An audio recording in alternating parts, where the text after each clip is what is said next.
Shut up and sit down.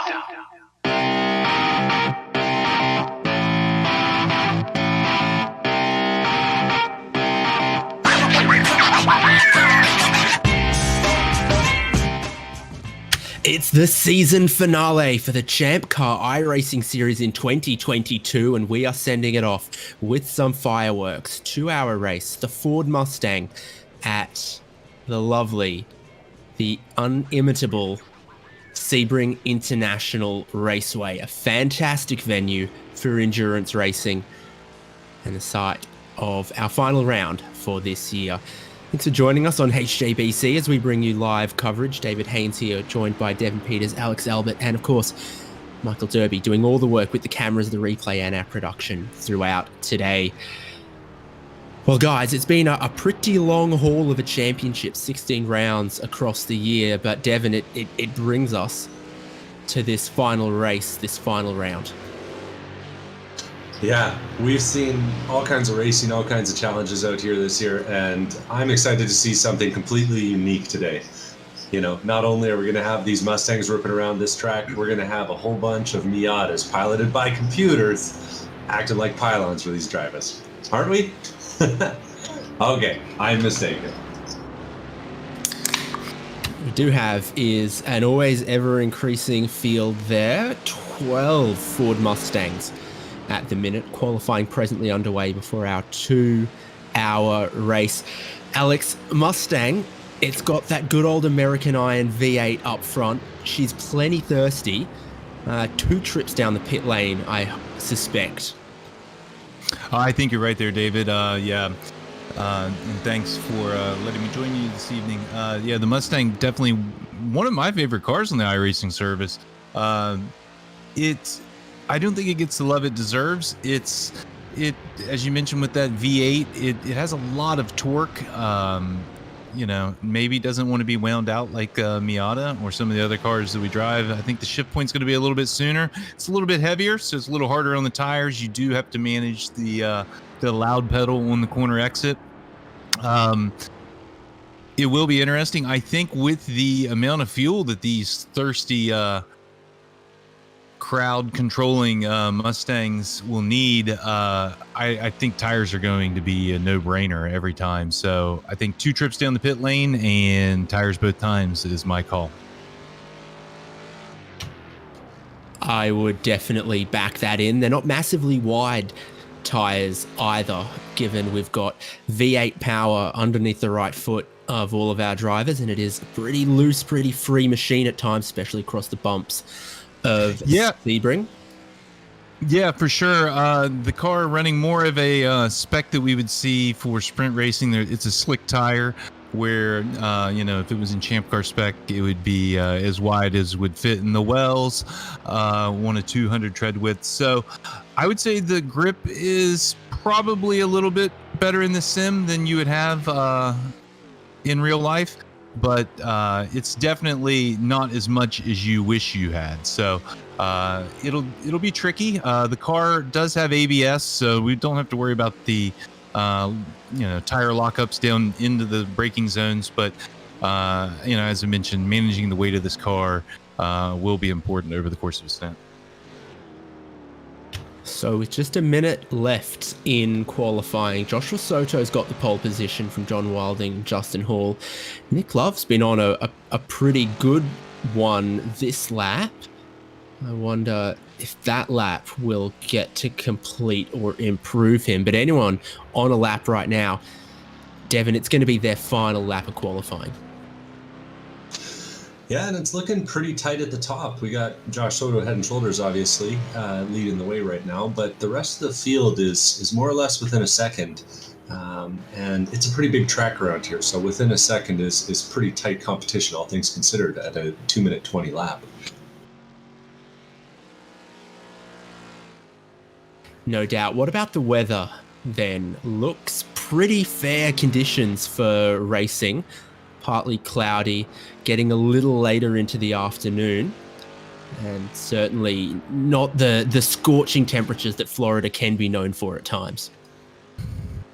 Yeah, it looks like It is the New Year's date, a date in the future. So who knows if this weather will be accurate? But as we all know, iRacing is a little bit tighter range than real life can provide. So yeah, I'm showing 75, partly cloudy, with a 78-degree track temp just after 4 p.m. here in the East.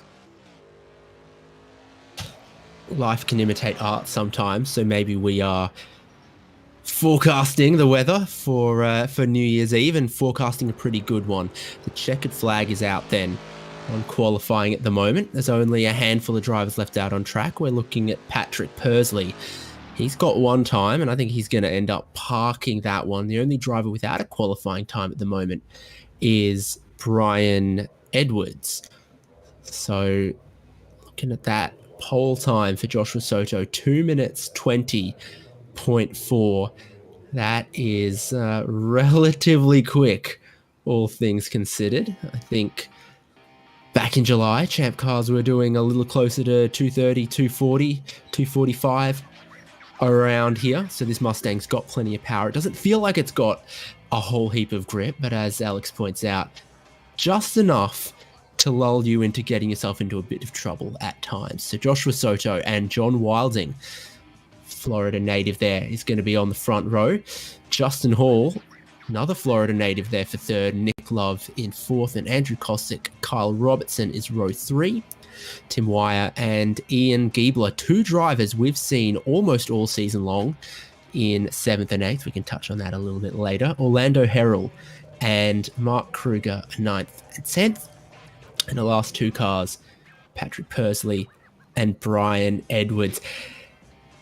Devon, last round of the championship means it's the last chance at some of the great prizes on offer.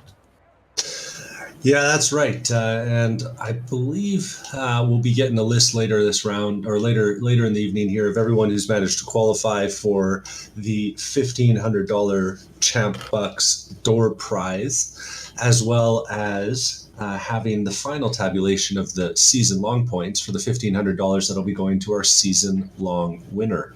So 2 great prizes on offer to everyone who decides to come out and participate in our series. One to the participants and another to the winner. And I'm really looking forward to seeing who's going to get to win the draw, and also looking forward to seeing what that prize looks like in the new year. Yeah, exactly. So still just waiting on the end of that qualifying session before they'll grid up for the 2-hour race. The 2-hour races have been a sort of new addition to the season this year. And overall, I think they've been well received, that we've had a couple of little bit longer, even more endurance-focused races in the season, but that it hasn't dominated the 16-round championship. We've had sort of 3 or 4 of them. Yeah, I think my favorite part of the 2-hour round is the multiple pit stops, and then the second best part is it's the true Champ Car stint. So if you see a stint, for sale, you know that it's not more than 2 hours, right? So you hope the car can go 2 hours. You hope. So a dream stint in Champ Car is 2 hours, and that's what we have here. So it's quite the test. As any of the racers in the series know, maintaining your concentration for 2 hours is very tough, and small lapses can end up in big repair bills. So the sim's a great place to learn that discipline. It's not as tough, but I'm a big believer in that mental game can be learned here in the sim, and then extended running in the sim. We don't always get a lot of that. There's limited series on iRacing that run this long, so you don't have a ton of opportunities to do that, and I feel like it's good practice, and I think that might be, maybe I'm foreshadowing something later in the race, but I think we might see some lapses in judgment later, David, that really end up being big moves of the race. Well, our field gridded up and on the formation lap now behind the beautiful Porsche pace car. Think back about the season we've had. It all kicked off in this Ford Mustang on February 2nd at Road Atlanta. And then we went to the NC Mazda Miata at VIR Grand West, Volkswagen Jetta at Summit Point. We had our first 2-hour race again in the Ford Mustang at Daytona. And then Lime Rock Park in the Pontiac Solstice, Sonoma in the Miata, Watkins Glen in the Miata, Montreal, Canada in the Ford Mustang, Volkswagen Jetta at Laguna Seca, 2 hours in the Miata at VIR Full, Cota in this Ford Mustang, Mid-Ohio in the Pontiac Solstice, Road America in the Miata, Mosport Park in the Pontiac Solstice, VIR North in the Volkswagen Jetta, and now our final of 16 rounds. It's 2 hours in the Ford Mustang at Sebring. When I think back, there were some really good races in there. 2 hours at Watkins Glen, 2 hours at Daytona. Fantastic circuits for that style of racing. Yeah, I remember Daytona well. I remember the driver that actually sat on the pole and led most of the race spun after the first stop on the tricky pit out, and he lost quite a bit of time, and I think ended up costing himself a shot at the win. So something like that could happen here today. You never know. Speaking of which, let's keep our eyes on the 164. Oh, so subtle. Justin Hall is starting out at third place in this one, so on the second row. Good size lap around Sebring, but what it is just slightly shorter than Bathurst. I'd say it's almost as bumpy. Just maybe shorter intervals than Bathurst with that whole mountain, you know? Right, rather than one big up to the top of the mountain and one big down, it is sort of up half a foot, down half a foot, up another half a foot, down another half a foot in many, many places around this historic and in many, many places and the surface untouched historic gem that is So, the David, International Raceway. You've been here to Sebring, and you've obviously driven it in the sim. Can you tell us, how accurate is it? As we know, some of the scans are better than others. Where do you rate this one? Pretty good. The sim version's not bumpy enough, though. We are most of the way around this lap, and the famous final corner here, of course, Sunset Bend, incredibly bumpy and just unpredictably bumpy as well. You'll try to take the corner the same way you did the previous lap, but if you're, that half an inch to the left or to the right of where you were the lap previously, you strike the bumps differently, the car launches and reacts differently. It is never the same 2 consecutive times or any times through this Sunset Bend. Pit lane entry is on the right here. That's where the pace car is going to go, and 120 minutes on the clock of racing in the Ford Mustangs. V8 engines about to roar at Sebring, and that looks like a little bit of a jump start from Nick Love there. Tim Wire, big jump there as well. I wonder if some drivers are going to get penalized. Oh yeah, Tim Wire taking a look there inside Justy. Justy holding his own, 3 wide. Tim thinking better of it. Got the Love Racing car on the outside. Wow, there. And is that Wilding? Yeah. And Kyle Robertson have gone around there in the turn number 1. So 2 drivers around. Other 9 carry on. Up there at the front, the Florida men are fighting it out side by side through the first couple corners. With Love Racing looking on here, it's going to be a tight battle, one down here to the hairpin.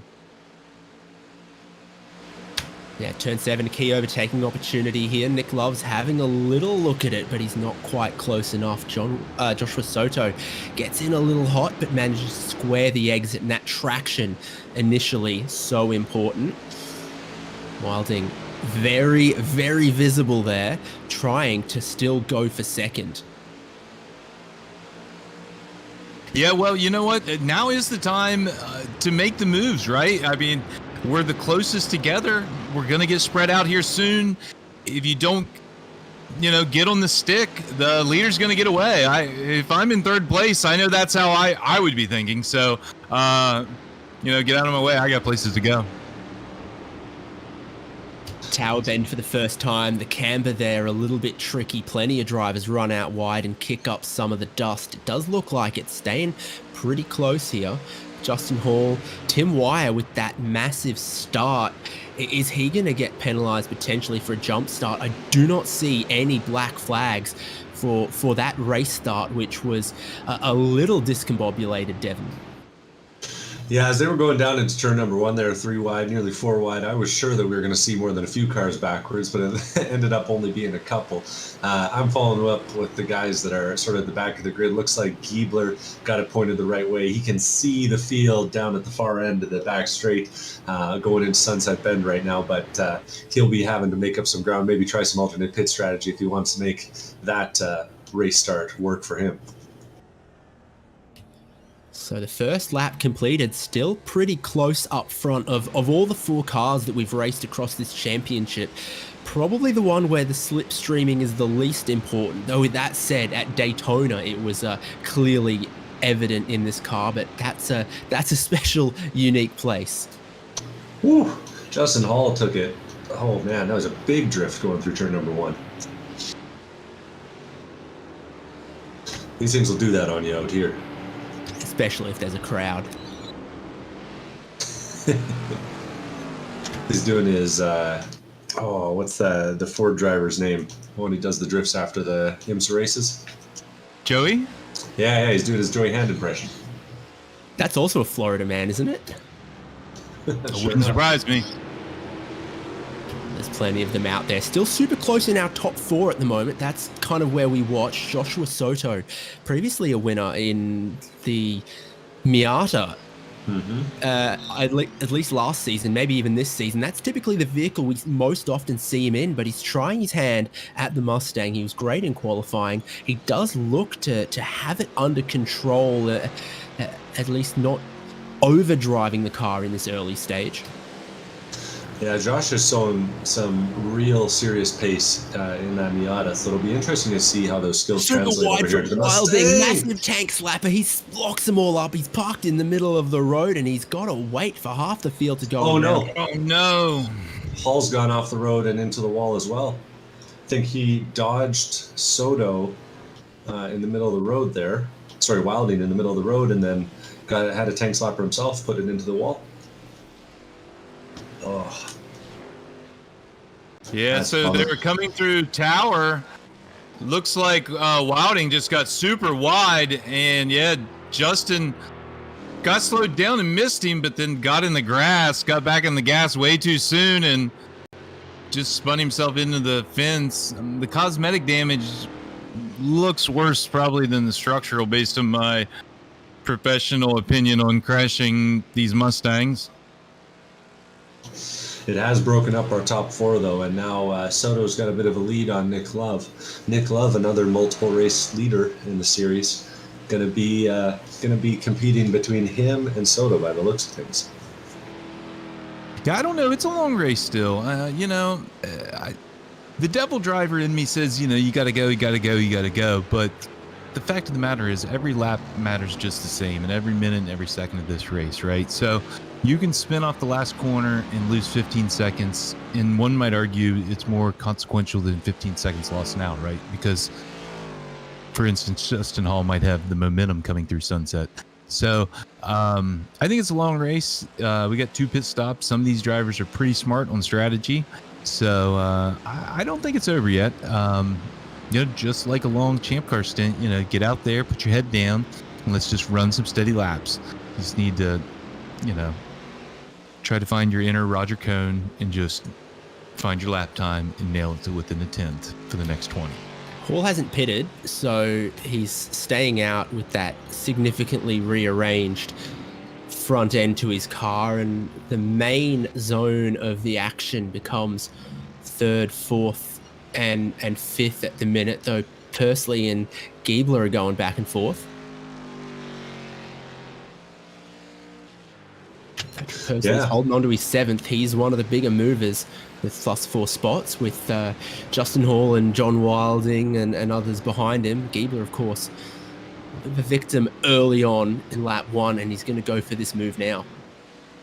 Yeah, taking it around the outside as they go into turn number 11. It's a little bit tight through there, and we did see some carnage in the practice race, but Pursley looks like he's decided he's going to follow Giebler through the next few corners as he kind of lifts on the entry to the S's there.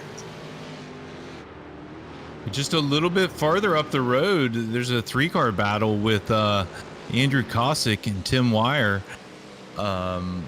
See who that's also Orlando Harrell with them.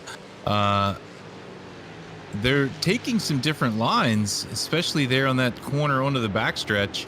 I thought we might have a little bit of contact, and here we see different lines through Sunset. So these 3 cars all making about the same lap time, but doing it in different ways. Yeah, I love Sunset Bend for that. There's about 15 different right ways through it on any given lap. And so you always kind of get a good run down the front straight.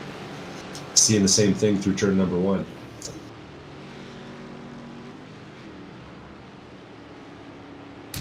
With a good exit for some of these guys, finding it tough to pass. Tim Wire sits in 3rd. I did have a look at our winners across this season, and yes, Joshua Soto does already have a win. Oh, that's off. Oh, no! That's off with a minty machine. Oh, wow. Yeah, Andrew Kosick off there in the first sector. Yeah. He hit the apex curb and just bounced his way into that tire wall. Luckily, it was a tire wall, though, so the thing's probably pretty straight. Based on the amount of carnage we saw in practice, I got to think we're going to see more than a few wrecks today. It's tough out there, you know.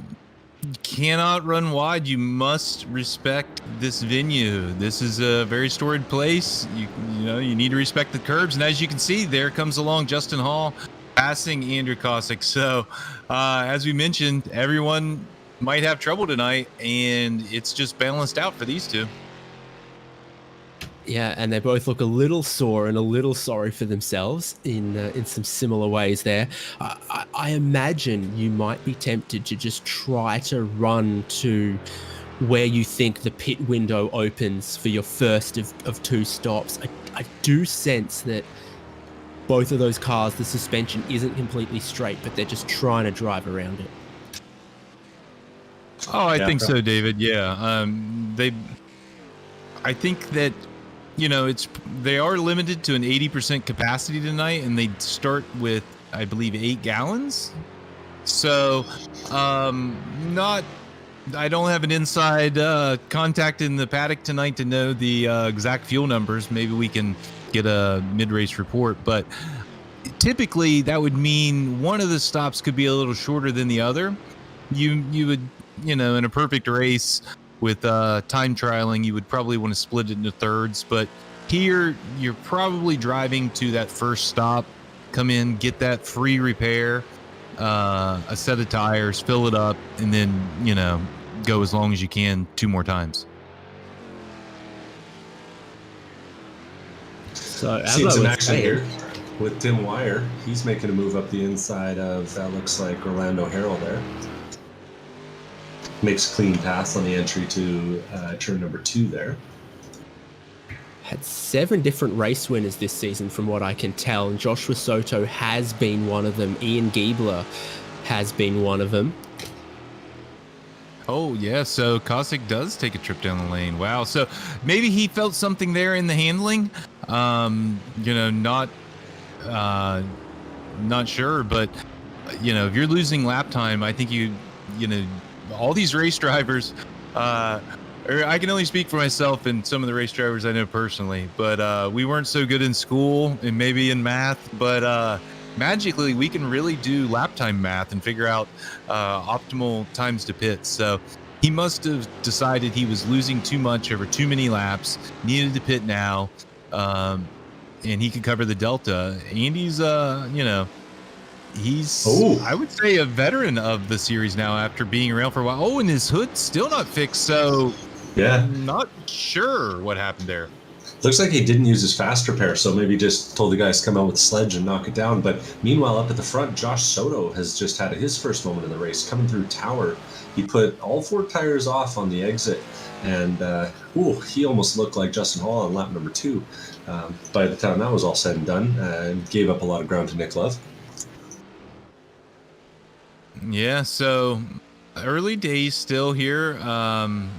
Let's see, 12 minutes into the race. So a long way to go still. Nice battle here at the front, and as you mentioned, Nick Love looks to be closing in there on his prey. It was 2.4 seconds at the line last time. What's it going to be this time, David? Well, it's underneath a second. Might be about half a second. Nick Love is right back with him. These two now away from the rest of the field. So looking a little bit of a 2-horse race. This track's definitely wide and opens up in places like Sunset Bend, like that turn 1. But then it closes up a little through the middle sector of the lap here and through sort of 3, 4, 5, the section we see them go through now. The curbs quite high, quite dangerous. We saw that cause trouble for Andrew Kosick. Yeah, let's not sleep on John Wilding. I know he's almost a half a minute off the lead right now, but he is running quite quick. Did a 220.7 last lap. To the leaders, 23 flat, and seconds, 21 flat. So, probably the fastest car on the track. Looks like it to me. So let's not sleep on Wilding.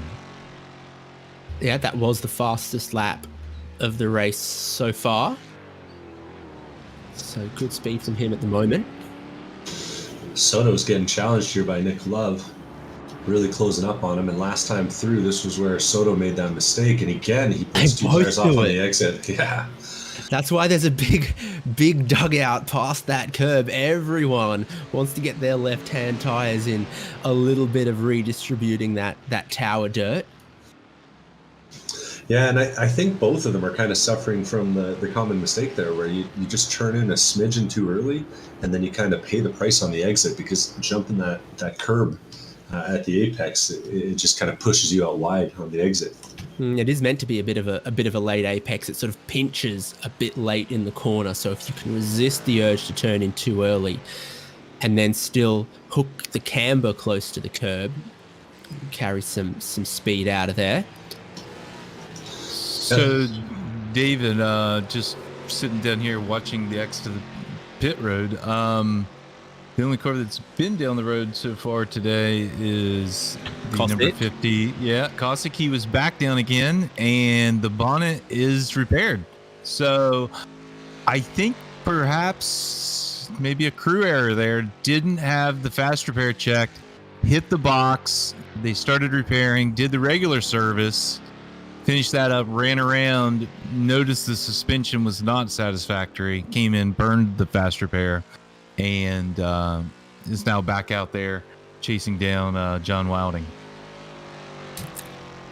Yeah, it would seem that he's immediately come back around to the crew, that it wasn't the service he thought he was going to get, but he's still back out there. He's still on the lead lap, in fact. Yeah. And I don't think his race is over, but it's about a 30-second, setback. It's that error, the team, when they look back at the season, they look back tonight, I think that's 30 seconds that they'll have back next season. 2 battles out on circuit. One of them you lead at 0.3 of a second. Another battle at about 0.3 of a second. Mark Kruger and Kyle Robertson. So 2 good Mustang versus Mustang fights happening in this early phase first stint of the race. Kruger got a pretty lightning start. He started out of 10th. He's running in 6th at the moment. Can he hold it, as some of the drivers who might have stumbled a little early on come back? Because Hall and Pursley and Wilding not far behind this as well, and definitely catching. Yeah, I was going to say they're going to have to start checking their rear view mirrors pretty quickly here, because, that group of 3 you just mentioned is really making up some ground. Yeah, and Kyle Robertson's definitely putting some pressure on as well. I mean, he's been lapping a little quicker than Kruger for the last couple, and he's right on the rear bumper right now. Kruger couldn't get it slowed down for the apex there. Yeah. I hope Kruger has a good run. I just, as a moment of confessional, spun him earlier this season, and as a public apology, Mark, I'm sorry. And I remember what turn it was. There we go. Yeah, looking for the move to the inside at Sunset Bend, but you diamond the corner, you point the nose in before you brake, so the gap down the inside can disappear early on, but opens up through the middle of the corner. Where's the speed? Is it on the inside? Is it around the outside? It looked good for Robertson, but then Kruger really gripped up on that wider line around Sunset Bend. That can happen again. He's going to go a little tight into turn one. Robertson will look to stitch and over under, but through the kink at 2 and into the braking zone at turn 3, next section of corners and the narrow part of the track come up on you really quick. There's an unconventional way to make a move. Robertson pushes wide in 3. Kruger pushes wide. Robertson just drives it straight to the apex at turn 5. That was really clean. That was really nicely done. Taking advantage of the mistake of the guy ahead. Taking the inside line into 5, and he's gone into 7. And all of a sudden, on the scene, here comes a slightly mangled Mustang of Justin Hall. He will have seen that move and what worked, what didn't, where the pressure opened up an opportunity. Hey, David, I'm going to run down to the pit lane, and I see a couple drivers with open comms. I'm gonna see if I can get a little in-race update and bring it back for you here. Okay, don't bother Nick Love too hard because he's right in battle, 1 car back off of the leader, Josh Soto here. Oh, Justin Hall. He's taking the tower turn wrong again. Okay, maybe I'll stay in the booth. On the track. Maybe I'll stay here. We'll play that little game later. Yeah, Justin's definitely pushing it, trying to make up some ground, but again, getting caught out in tower turn. And I think we're going to see a lot of guys making mistakes there. It seems to be everyone's favorite right now. It's the only corner around this whole track with any hint of elevation. Oh, wow. I saw the leader smoking the rears there, crossed a bump, maybe 2/3 of the way through the corner. So, yeah, it definitely compromised his exit, as we can see Nick Love taking a look down the inside. They're hard on the brakes. Yeah, Love shaking to the inside of the turn number 1. He leaves so much space on the outside there. The sensible thing to do at this point in the race, but it does let Soto hold on. So, Devin, if you put yourself in Nick Love's shoes, what are you going to do here? You've got a fast driver in front of you. Do you just ride, or are you worried that maybe he's a little quicker? Do you need to get in front and make sure he doesn't get away? I think if I'm Nick Love, I'm shopping for extra monitors in the off season so that I can make that move into turn 1 a little bit more comfortably. And strategically speaking, I'm probably going to hang out and follow a little bit longer, just me personally. But, at the same time, he has been closing down on Josh, and Josh has made a few mistakes in front of him. He might feel like he's got the pace right now, and he's definitely making his case for it, so he lines up the inside there. So last time into turn 1, Justin Hall passing Mark Kruger, taking over, it's like 7th position there. Mm-hmm. Not too much into that damage hurting the straight line speed, and it does appear like it's not to the front suspension, which is the problem Andy Kosick appeared to be having. Not just the aerodynamic damage, not just the crinkle to the sheet metal, but it had gone far enough in and at enough of an angle that the steering was off, the braking is therefore off. If the car wants to pull really aggressively one side or the other under braking, you can't brake as hard as you want to. You're losing time there and then eventually everywhere. Yeah, it's all a driver comfort thing. Like you mentioned, if the suspension's damaged, in my experience, it would be the best call to go ahead and fix it. Justin's definitely giving up something right now with the aero damage. lot more drag, less downforce. You know, this car does have a bit of a splitter on it. But as you mentioned, if the wheels are okay, then he's probably just giving up a little bit of time and a slight bit of downforce. But it looks like he's making it work. Yeah, there is a big old front splitter. But I guess it's not doing that much. It's broken off in kind of an interesting way, I'd say for sure. Yeah, it looks like it would definitely help better in one direction than the other at this present point. But you know, in ChampCar, I guess I've seen some splitters like that. I don't know if I've ever seen one quite break like that though. Typically, they would fracture. Yeah, you go right over top of that one. Hey, the cars also aren't set up that low today, given the fact that they're off-roading on the track. The Giebler charge continues, and next up for him is Tim Wire. Oh no, Justin Hall. Pushing too hard, feeling the pain of that imbalanced splitter. Wow, definitely going. Oh, the smoke's quite dead. Yeah. They don't put any tires there. I'm not sure if he's calling it for the weekend or just trying to be a good steward of the track, but I would have probably tried to limp it a little farther. It looks like he's had enough. He's put the car on the trailer, and that's going to be it. Yeah, I think he had no backup motor by the looks of that.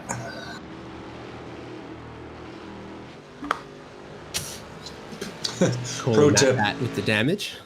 I was going to say, pro tip for you guys bringing backup motors to the track, make sure you don't forget to pick the cherry picker. That's what we did last time out. Hey, someone there will have one, right? We drove 2 hours to get it, but yeah, someone did.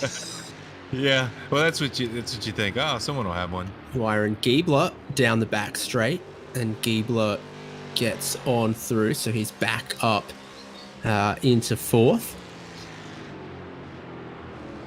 That's a good drive here from Ian Giebler. Let's see, sitting just about 12 seconds off the lead. No. Yeah, right around there. Yeah. So nice and clean race. Ian, a veteran of the series, been around for quite a number of races, couple seasons race winner this season. Yeah.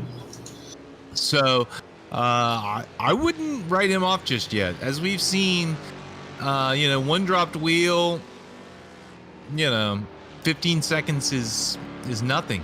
And we got Tim Wire there. He's also kept his nose clean. Another, regular attendee here. I don't know if Tim's a winner, but I know he's definitely been on the podium. And he's, a very nice guy. And you'll see him at the track regularly too. Nick Love making a move. Oh man, he keeps psyching me out. I can't imagine what he's doing to Josh Soto's nerves. But he had a look there up the inside of 7, and now on the way into the tower turn, he's looking up the inside again. Hey. I think he's just filling up his mirror. He's doing a damn good job of it. Yeah, let him make the mistake, right? You don't need to do it for him.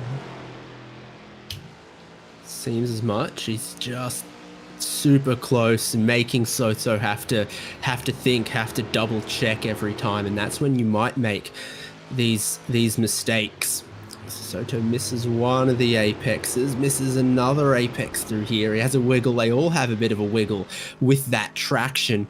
I think you can get a lot of heat into these tires, and it's then difficult to dissipate. This is about the speeds where you start to notice the slipstream, but right as it does anything for you, up comes the next corner into the braking zone at Sunset Bend. Different amounts of braking required to try to get the car in and turned. It looks like a good line from Nick Love. He just can't quite get to the inside for one. Not that positioning worked out for him on previous times.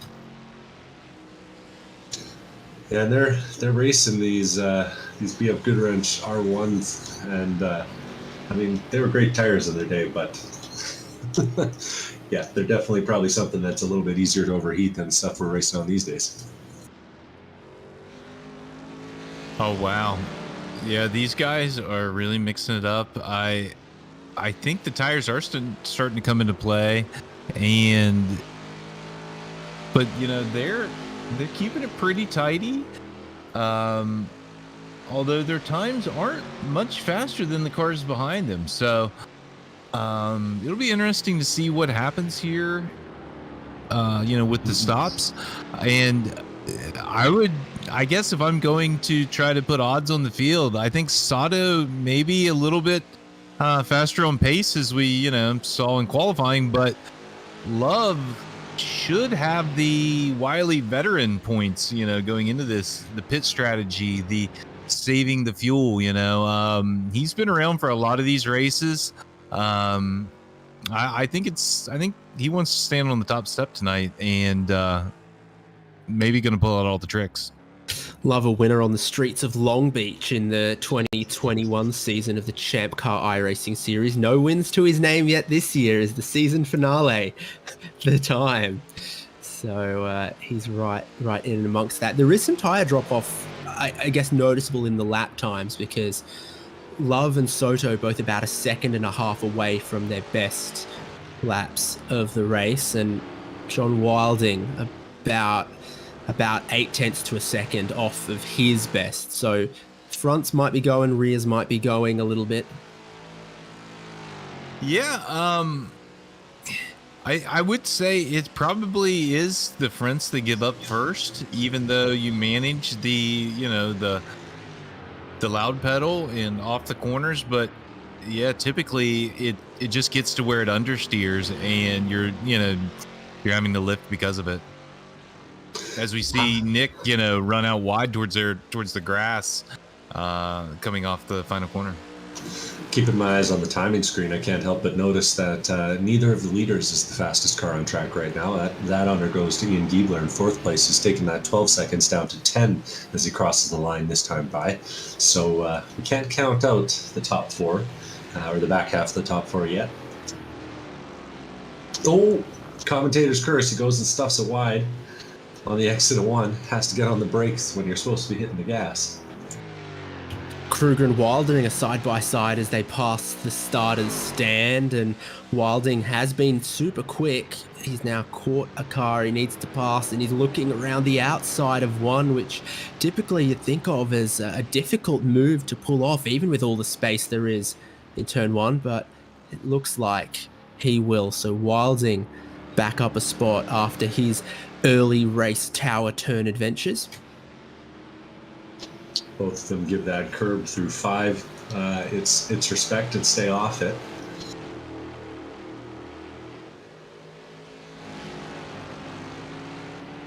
So yeah, at the front though, they just continue to be such a close battle. But now we've got one striking up there. John Wilding getting past Kruger, it looks like. Yeah. Yep.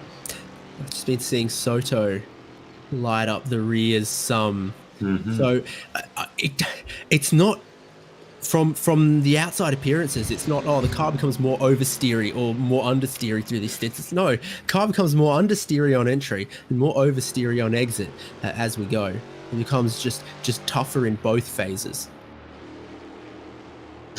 Yeah, and both of them. Here we go. Zap of Orbo. Oh, nice. That's that's good throttle control.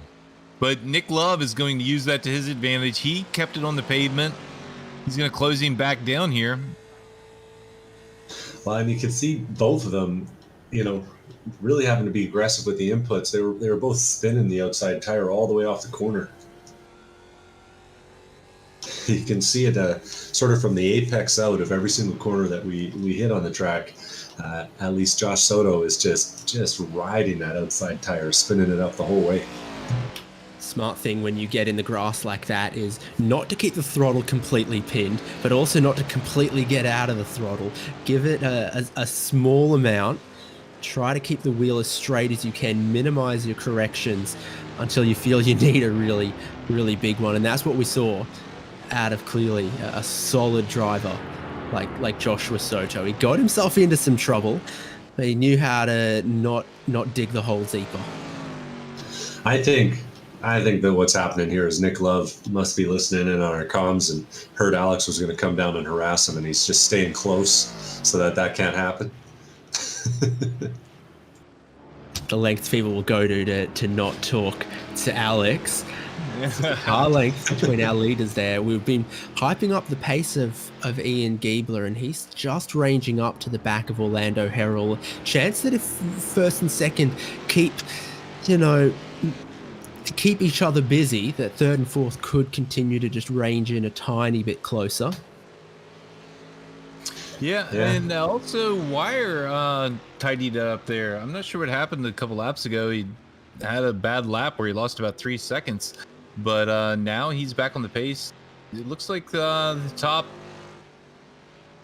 7, all within about half a second of each other, right there around 22 half. So this will be a test of consistency over this long run.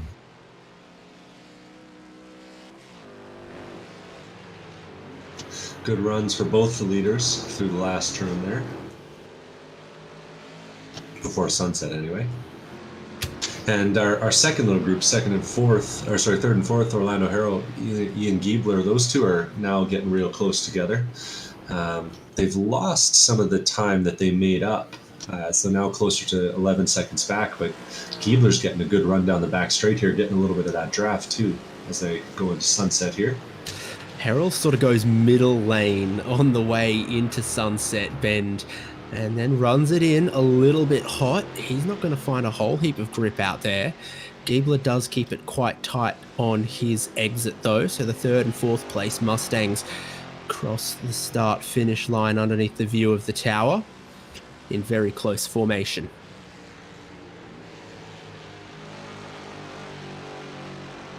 No fear of the inside wall there from Giebler. Keeping it tidy through 2, 3, and into 4.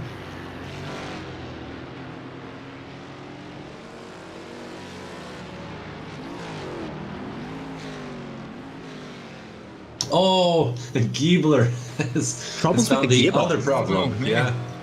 Comes off the corner. No gears to be found. Oh, wow. It looks like he got it repaired without a few gallons of ATF, so better off than some of our pit mates or paddock mates that we had a couple years ago. Yeah, Derby. Soto had a tough time through the hairpin that time, and again a tough time on the way into the tower turn.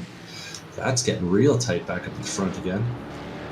Big jump over the curb too. Wow.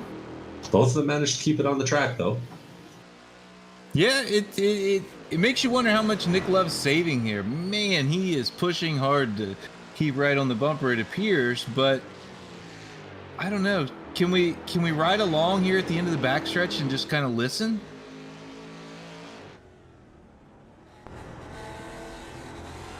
Gonna find out. He's showing his noses in a couple of places that he doesn't actually seem intent on passing.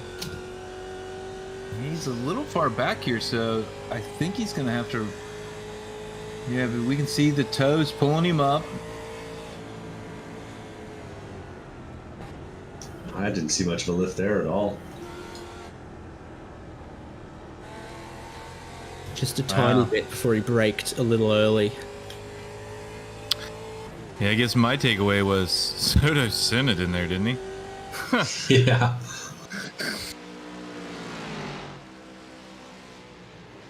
That's one way to make sure the guy can't get a run up the inside of you, you know?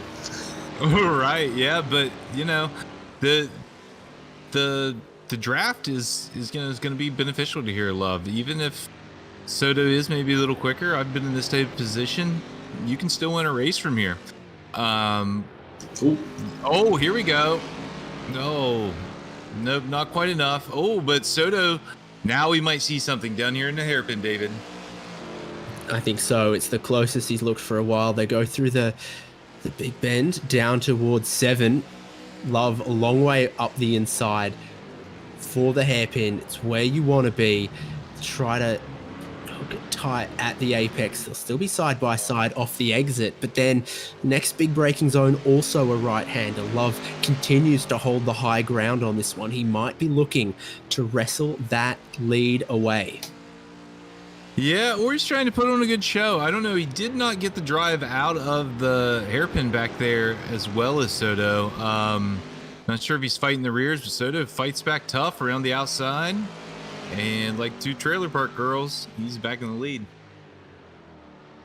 A lot of that positional awareness very strong from Soto, willing to take that line around the outside, just pinch a little bit at the apex without making any contact. And we've seen a couple of times Love doesn't seem to have quite the same confidence, same awareness, and whether he's to the inside, whether he's to the outside, that's costing him in wheel-to-wheel battle. Even if he's got the pace, the next element to this race is then how far away is that first pit stop, because it can't be too far away at all. Does Love have the strategy nous in this 2-stop race? Yeah, I think we've got to be getting close here. We're almost 40 minutes in. I believe that we got to be getting close with 8 gallons. I know that you can, full tank's 15, and that will go about an hour and 10 at Daytona. So... Oh, Nick Love up the inside again here. Yeah, from a really, really tight turn in line, it just doesn't let him carry or float any speed to the apex. Soto has seen that one before and will just plain carry more speed on a wider arc around the inside. Tim Wire pits from, I think that was 5th. Is he going to start a flurry of refueling activity on the pit lane? For sure. I see him there in his box. They've started service. Yes, and we also have, is that Mark Kruger on the lane?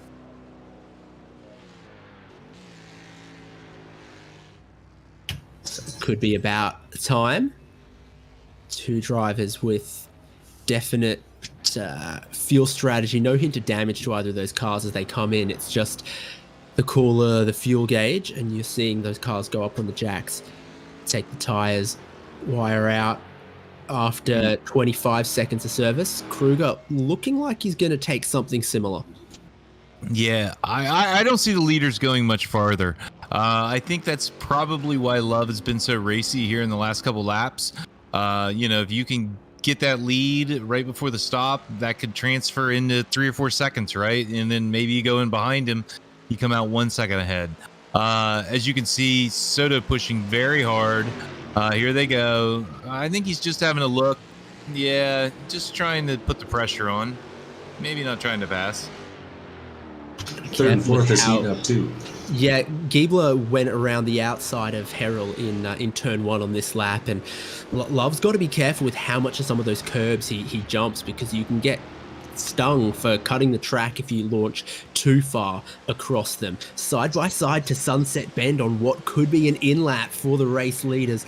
Love down the inside. If he's angling for pit lane, that's the place to be, because the driver around the outside would have to give way as they go single file. Big drifting motion, and both of them are going to stay out for at least 1 more lap here. But Love is through to the lead. Yeah, and I got my eye on Giebler and Orlando coming through, and both of them stay out as well. So these guys able to get the fuel mileage. Kyle Robertson, we haven't talked about him as much. A nice strong run there in 5th. He's looking on. He's got, 3rd and 4th in his sights. Let's not sleep on him.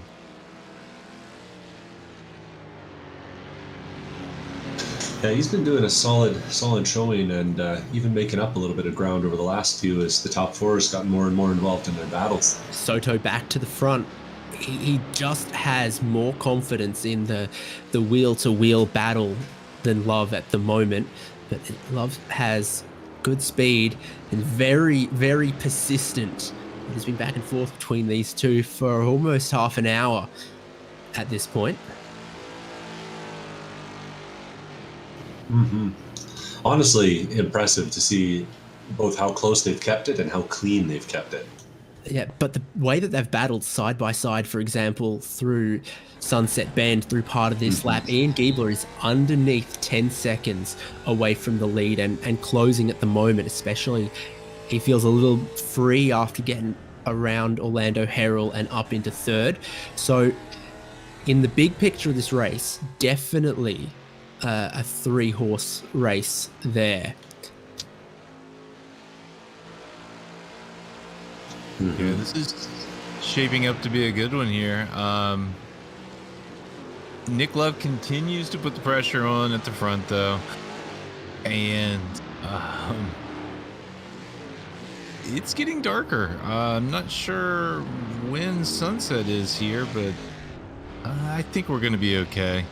Only 5 p.m. local in the sim. It's going to get pretty dark. Tim Wyers had a wee little moment. Yeah, he's gotten the hairpin a little bit wrong by the looks of things. He was getting pretty close to all right, the leaders personally ahead. The leaders are not going for pit in, but Love Wow. caught a little bit of the wall at the apex at Sunset. You know, sometimes you want to get close there, but gosh, you never want to hit it. And he's given it just a little brush. We've seen how durable these Mustangs can be. A little brush with the wall is not going to cause them too much harm. Yeah, he did break the bumper cover free from the fender, so the team's going to need a drill, poke a couple holes in there, zip tie that back up. Yeah, they'll have them fixed up in no time. My crew did the same for me at Pittsburgh just a month ago. Bring the self-tappers, boys. All self-tappers. Oh, I think just now somewhere Chris Huggins has had a pain in his heart, but he's not sure why. Four cars up front underneath 10 seconds at the minute as first and second have battled each other. Giebler especially, but also Orlando Herald have just slimmed their margins. Oh wow, Soto is showing that you can give the rears quite the workout in let's see, just 19 laps. Yeah, he has really internalized that this kind of heavy, solid rear axle car needs to be driven with a little bit of brutality, because he is making some inputs at that wheel and that pedal. Yeah, well, you know, taking a look here at some of his iRacing accomplishments, you know, he is, you know, an accomplished driver and very comfortable behind the wheel, as we can see him standing on the loud pedal, heading down the back stretch there. And Nick Love gonna have a look here. I know we keep saying it, but I believe they have to be headed down for a stop before long. Love not as far up the inside as he was on previous occasions, but Soto seems to drift out a little wide. And here we go. Yeah, because Love's going for pit lane and Soto thinks he's got one more. So is there going to be some others to follow Love this time? No takers from the next two. Wow, this is surprising. Maybe this is an undercut. You know, one would imagine that Love should have more fuel riding behind for that stint. So, yeah, perhaps an undercut. Maybe he feels like he has a bit of a pace advantage here. Come in a lap or so early and, you know, go out there and show what you got, build a bit of a gap, get ahead of that DRS zone, you know, the draft, and make something happen. So the tires are done and he's still waiting on the fuel, and he's still waiting a little longer than we've seen from others. 25 seconds from Wire and Kruger. It's been 32 seconds from Love. So he's taken on quite a drop of fuel there, but he does have those new tires that should give him a little more performance. Anyone else in on that lap? No, just Love. So they fixed the damage. He's got new tires and he's taken a big sip of fuel. Yeah, so they start with 8 gallons, but they can take on up to 12 gallons. 12 gallons is what the tank is limited at. So some of the drivers that stopped early must have had a few gallons left, could only top it up to 12. Nick running a little longer, able to get a little bit more in there. So I think when we see the last of the pitters pit, we'll know, maybe just how much fuel you can put in one of these. And then as a reminder, the last stop will be some variable amount of fuel, right? So that's really where the pit strategy is going to come into this. They won't need a full bag again next time. Just Patrick Pursley also pitted on that lap. Soto, as we saw, carried on in the lead. Giebler and Harrell mighty close still. Giebler having gotten through, doesn't appear to have pulled away in the last couple of laps, and I wonder if he realized he needed to just save a smidge of fuel. Soto in, Giebler in, Harrell following him in as well. Now appears to be the time. Yeah, they stretched all the way. And Nick Love, we'll see where he comes back. He's just going through, 14 on the back straight? Sorry, 16, Le Mans, onto the back straight.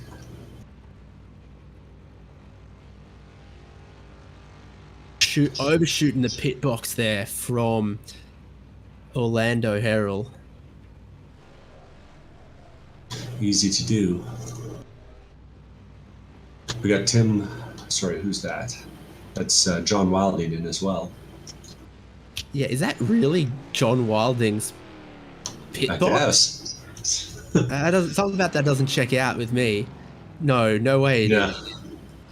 He stopped, but I don't think he got... I think he saw someone else's pit crew and stopped. Guy might have been his buddy. Nick Love's come through, though. Give him a howdy. Nick Love's come through with a good margin. Josh Soto, he stopped for 48 seconds. I didn't even think that, did he finish his fuel? What happened? Maybe, as long as he went on 8 gallons, if he could put another 12 in. Yeah, it might be a one-stopper. I'm thinking he's right on the edge of one. I think this is a one-stopper. I'm not sure that Love went far enough, but I think Soto might have done it here. We're 21 laps in. I'm seeing right around 31 to go. Start with 2/3. He's got, 20 is 2/3 of 30. So Be curious to see if the traffic becomes a factor here for Soto too, because now he's got Tim Wire, Orlando Harrell, and Ian Giebler between him and Nick Love in the lead. So, having to make those overtakes on track as well, especially early in the stint here, might cost him a fair bit. Something funky with the tire change for Joshua Soto, I think, is why his stop has ended up 16 seconds longer than Nick Love. Rather than, one side of the car going up, then the other side of the car going up, I think the left side's changed, then the car sat for quite a bit before the right side's changed. So I don't know if he had a change of mind in the pit stop. But that's cost him quite a bit of time on track to Nick Love, who then doesn't have what Joshua Soto has, which is a battle with Giebler, Harrell, and Wire for track position right now. Last caller on the pit lane is in the pits right now. That's Kyle Robertson. He's taking left sides and right sides while this battle comes down the back straight. Hey, Devin, what do you think? Maybe jacking up one side to get her stuff full of fuel before you change the other side tires. I'd seen it been done in real life, but I don't think the sim models the fuel level in the tank that closely. No, to everyone's benefit in the sim, we always start with brand new engines, straight from the crate, and pit crews provided by Penske. So typically there's no complaints about the power or the pit crew's capability. So Soto's got a bit of work then here. He's right up behind Wire, taking later apexes, carrying speed off these corners, and Wire sees the pole sitter after a long stop right behind him and doesn't seem like he wants to be involved in any level of shenaniganry whatsoever. Yeah, this has gone and really tightened up the top 5, though. This kind of variety of pit strategies we got going on. Even Robertson, who was running 6th before the pit stop, is now right behind Tim Wire and Orlando there. Or sorry, Tim Wire and Josh Soto there. Yeah, Soto made quick work there. He's going to start marching up through here. It's possible that he can't make it here. They might need a splash. He's probably not for sure, right? Because even though we have lap predictors and I'm sure he has the same technology his team has, what we have here in the booth, but the pace this far away, a few seconds faster, a few seconds slower can change the number of laps we do. One extra lap might be too many, and it looks to me like Soto's pushing hard, like he needs to make up this time. He's not counting on doing one less stop. Yeah, well, and based on what Haynes described seeing in the pit stop there, I mean, one way that you can get that is by only checking the left side tires and then filling up with fuel and then rolling your car forward like a half inch and checking the right side tires so that it pops back up and does the right sides after the fact. Joshua Soto looking for another pass here, though, side by side with Orlando Herald through Sunset Bend.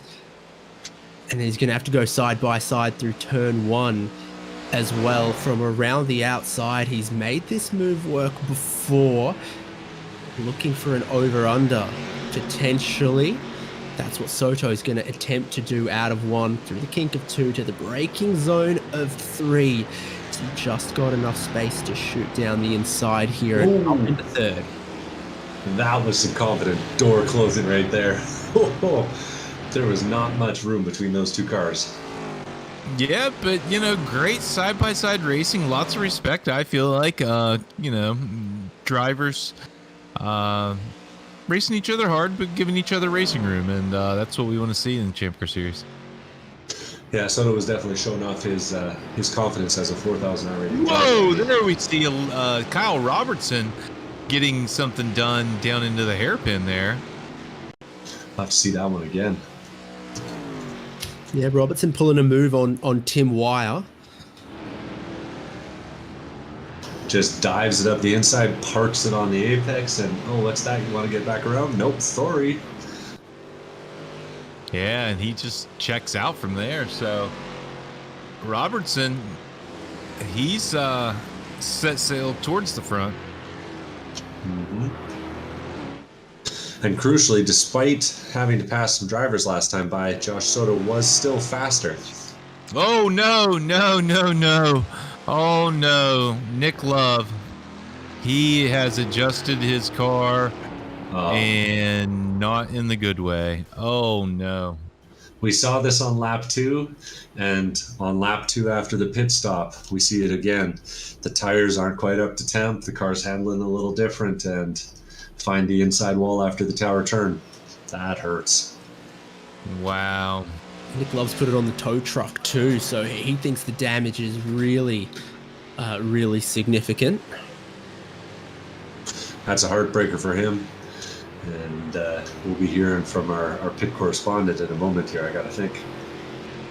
I can see there is the meatball flag displayed for Nick Love, so he hit it harder than others managed to. So Giebler leads now, 1.2 seconds from Joshua Soto, a second from Orlando Herald, a second from Kyle Robertson, a second from Tim Wire. That long pit stop that looked like it might have brought Joshua Soto out of this race, well, he's right back in it after the mistake from Nick Love.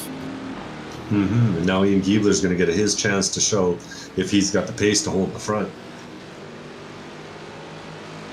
Yeah, and some of those things we talked about before the race, that concentration for this long stint in this Florida heat, it's tough, and it's showing, right? These guys just dropping a wheel. All it takes one moment of lapse of judgment, and you're on the hook.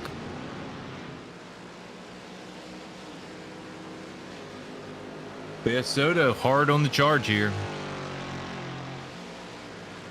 I'm sure he's noticed, just like everyone, the change on the timing screens.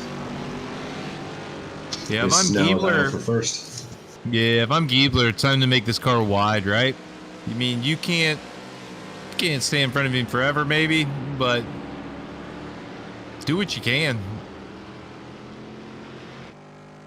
Yeah, despite Giebler's qualifying, I mean, he has shown a lot of pace in the race. His best lap's only a few tenths off that of Josh Soto.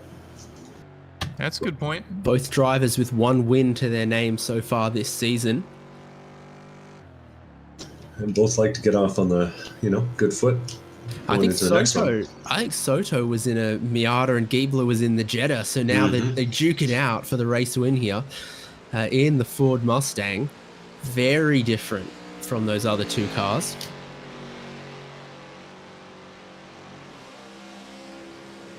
Although with the smoke that came out of Justin Hall's Mustang, you could mistake it for a Volkswagen. I don't know. It wasn't black enough, if you ask me.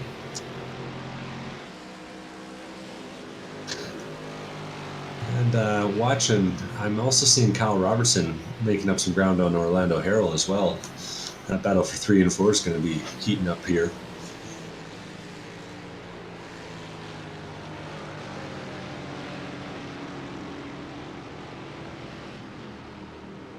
Keeps getting a little darker out there. These cars do have headlights though, so I think they're going to need them in an hour from now.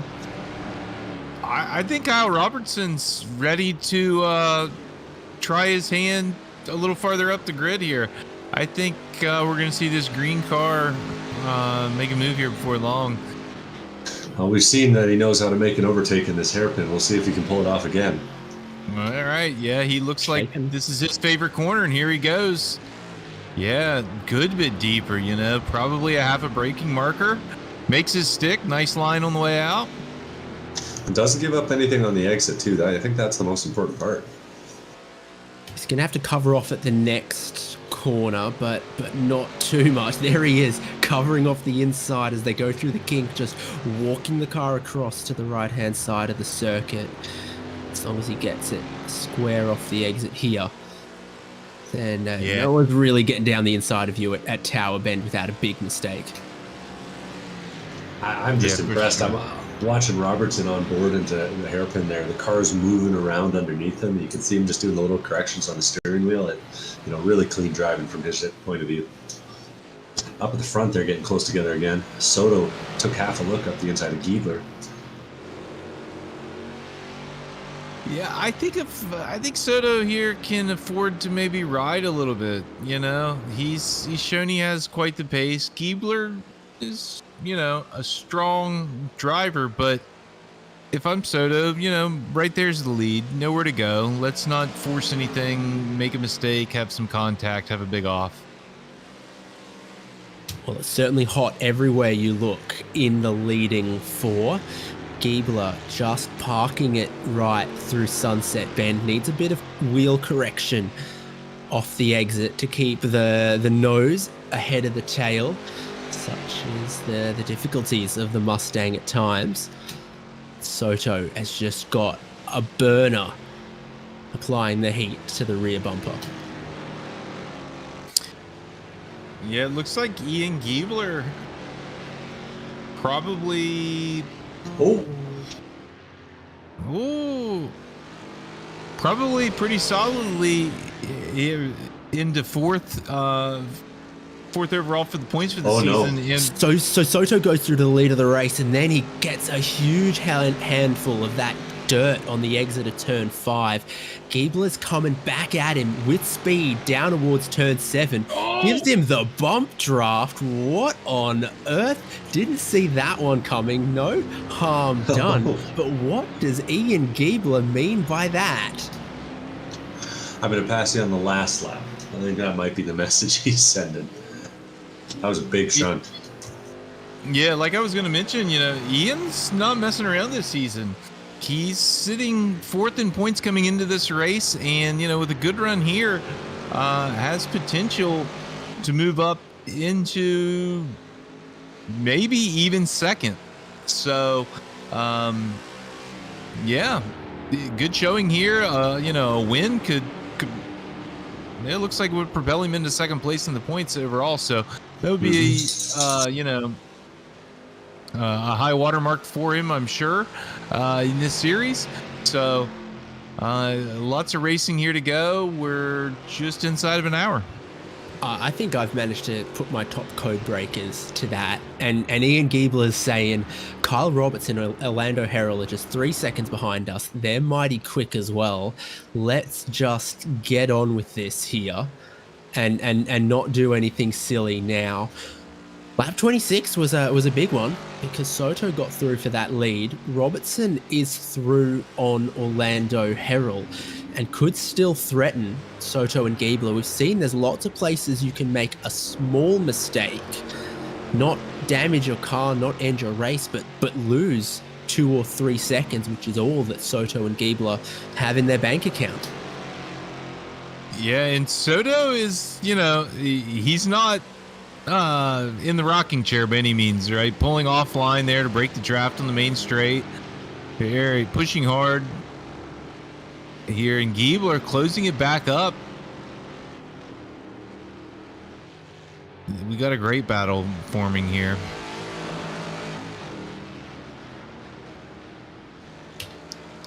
Tim Wire, who so desperately wanted to not get tangled amongst any of this, is still within 10 seconds of the lead as well. It's all 2-minute 21s, 2-minute 22s, 2-minute 23s at the top of the field. So we were used to seeing very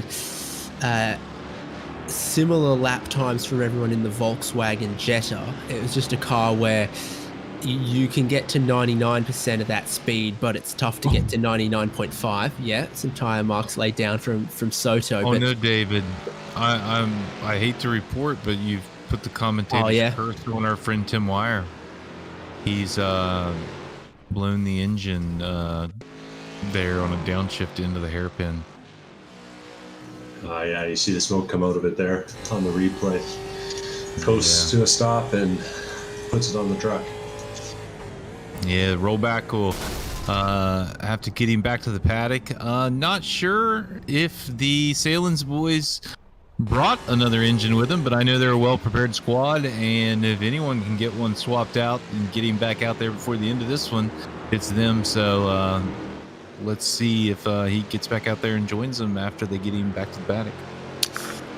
Went 4th, 3rd, 2nd, but he just pulled 2nd too early. Soto just hanging it out there on the exit of Le Mans. Put both rear tires in the grass, keeping both front tires on the track.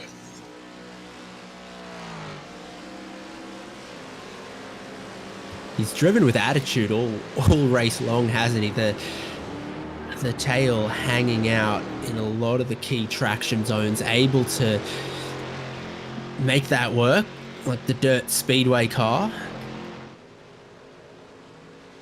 You know who kind of looked like him through that corner and through the Sunset Bend there? Kyle Robertson had a really similar line last time through.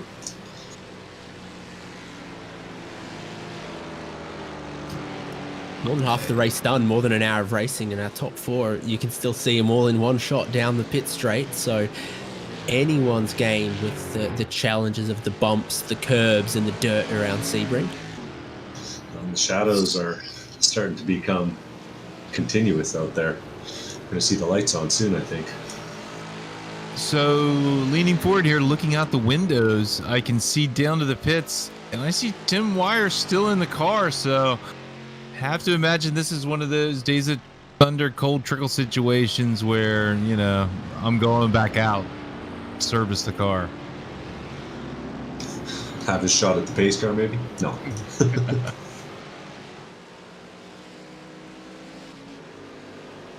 I wonder how many Ford Mustang FR 500S you can buy with the value of one Porsche 911 GT3. So please don't hit the pace car.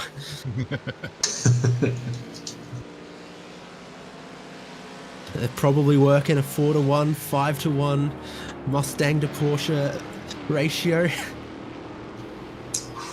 Man, third and fourth here, I was worried once we got in line they might, start to fall off the back, but it looks like they're able to match the pace here of the front runners. Maybe, when the tires are brand new and they have all their good, I think the fast cars can maybe get the best out of them, but it looks like when they're scrubbed in, the ceiling's a little lower and everyone's able to touch it. Track's getting a lot cooler now too. Seeing temps all the way down to 76 here. Looks like. And our old buddy John Wilding still clicking along there, making nice laps. He's had another trip down the pit road. The last one, looks like he lost a little bit of time there, but probably make it up on the last one. Yeah.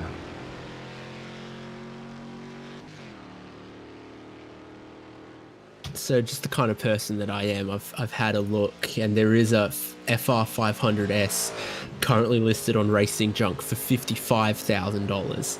So I think as a motorsport appraiser, I reckon that's where my future's got to go. You're going to get into a 991.2 GT3 with low miles for about 250k, aren't you? Yeah, so you were right there, about 5-to-1. I reckon you have more than 20% of the fun in one of these, though. These are looking lively entertainment for all. I don't know. Sure. I think you could buy 3/4 of the Spec Miata grid for that kind of money. That's where I'd invest. You couldn't buy 3/4 of the Spec Miata hard tops. Well, the back 3/4. Come on. Yeah, I'm saying go all in on Ford, and then you got four spares, or a spare and 3 for your buddies. Yeah. And hey, if you've got a fleet of Mustangs, you'll have plenty of buddies. That's right. There you go. It's still getting tighter here at the front. I mean, the leaders are not showing any pace to get away from third and fourth. No, Orlando's actually gotten closer to the lead, I believe, here in the last few moments. Mm-hmm. Headlights are on. Yeah. And the brake rotors are glowing too. Well, those are actually the running lights at the minute, but it's dark. You'll know because Giebler has Giebler? The gauges. Yeah, Giebler has put extinguished the running lights on his car. True. So when Giebler's lights are on, you'll know everyone's full headlights are on, and also the tail lights as well. We've only got brake lights at the moment, but I put to you we're about a lap away from full headlights in these conditions. So what is the technique for turning off your lights like Giebler? Is it just sticking in the back of another Mustang, or is there a key sequence? Yeah, there would have been the bump draft that did it. Incredibly fragile in these cars. Must be halogen bulbs or something. I say it's those 10-inch rounds, the same ones they run on the NAs. Yeah, the ones that every car had to run for however many years.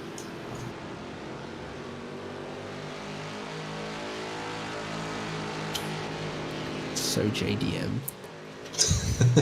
Within 4 seconds, our top 4 still, even if Joshua Soto has managed to just pull a second on Ian Giebler. My calculator says another 21 laps to go. We've broken into the back half of this race and still got 4 seconds covering the top 4. It's a good place to be. Yeah, for sure. It's endurance racing, but the finishes are as close as a sprint race. And that's true in the real world too. You know, we got raced for 8 hours or whatever, and you know, it comes down to seconds. It's just amazing to me, you know, that when you calculate it out, the percentage difference between those teams, right? It's tenths, maybe hundreds of a percent difference in time. It's I don't know, maybe make you feel a little bit better about finishing second if you think you're only a few thousandth of a percent. Yeah. Oh, and Soto's off the tracks. Makes that mistake in Le Mans that he keeps making, just runs wide on the exit and can't get it stick to the track. Wide than previous times. It got super loose across the curb. He probably even cut part of that, and he knew he had to be soft on the throttle pedal, bringing it back onto the circuit. Lost all the momentum down the straight. Giebler went through into the lead. Robertson managed to pick him off as well. Harold just a little too far back, but sets up a lot more work again in the back half of this race for Joshua Soto. Yeah, well, storyline of the race, right? Concentration, same type of thing. Just a few inches off, touched the curb just a little wrong, and he went for a ride.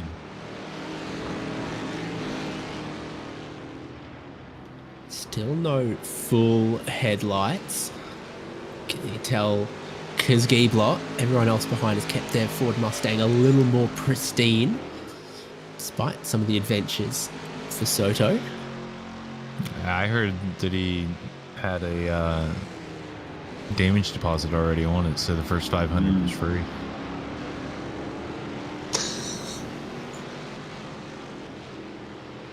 I actually drove for a team one time that the first 250 was free. What was the shop rate? I don't know. 2,500 an hour, yeah. I know, you got to pay those master mechanics. That's right, yeah. Well, if you'd have seen the ride, you'd have known it was prepared by one. Ah, there's the headlights. Yeah, and here we go. Little tap there. Soto gonna help Robertson here through into the S's. This is a high-speed section. Gonna lay off of him just a bit. Gonna keep close though. Probably try to make a move, get a proper draft down into Sunset. Is Orlando sniffing along? He wants to get into this. Is this gonna be a 3-wide situation? We'll see. He's just a little more careful with the track limits this time, is Joshua Soto, but it's all a gift for Ian Giebler. 2.5 seconds ahead of this group. Soto doesn't want to see that lead extend too far. I think he's going to have to spring a move on rather than trying to work with them if the win is still going to be within reach for him. Yeah, and if Giebler can secure the victory here tonight, that will put him tied for second on most victories for the season. So, yeah, not sure if he knows that or if he's chasing that stat. I'm sure he's just worried about another W right now. Doesn't care how many he's had. You know, this is the most important one, the next one. So, yeah, 3-car battle here, though. This is going to be interesting. Yeah. Well, and you're seeing Harold kind of have a different line all through the different corners here. So really different approaches around tier 2. Yeah, Harold definitely got in there a little hot.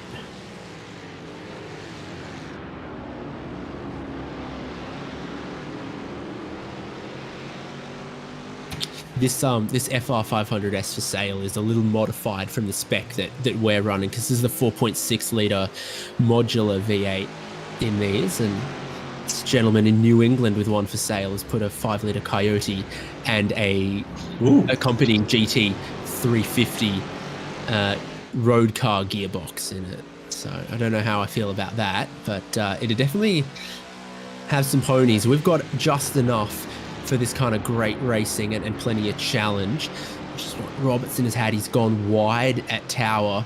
Soto's all over him. Can you pass in this part of the track? Do you want to?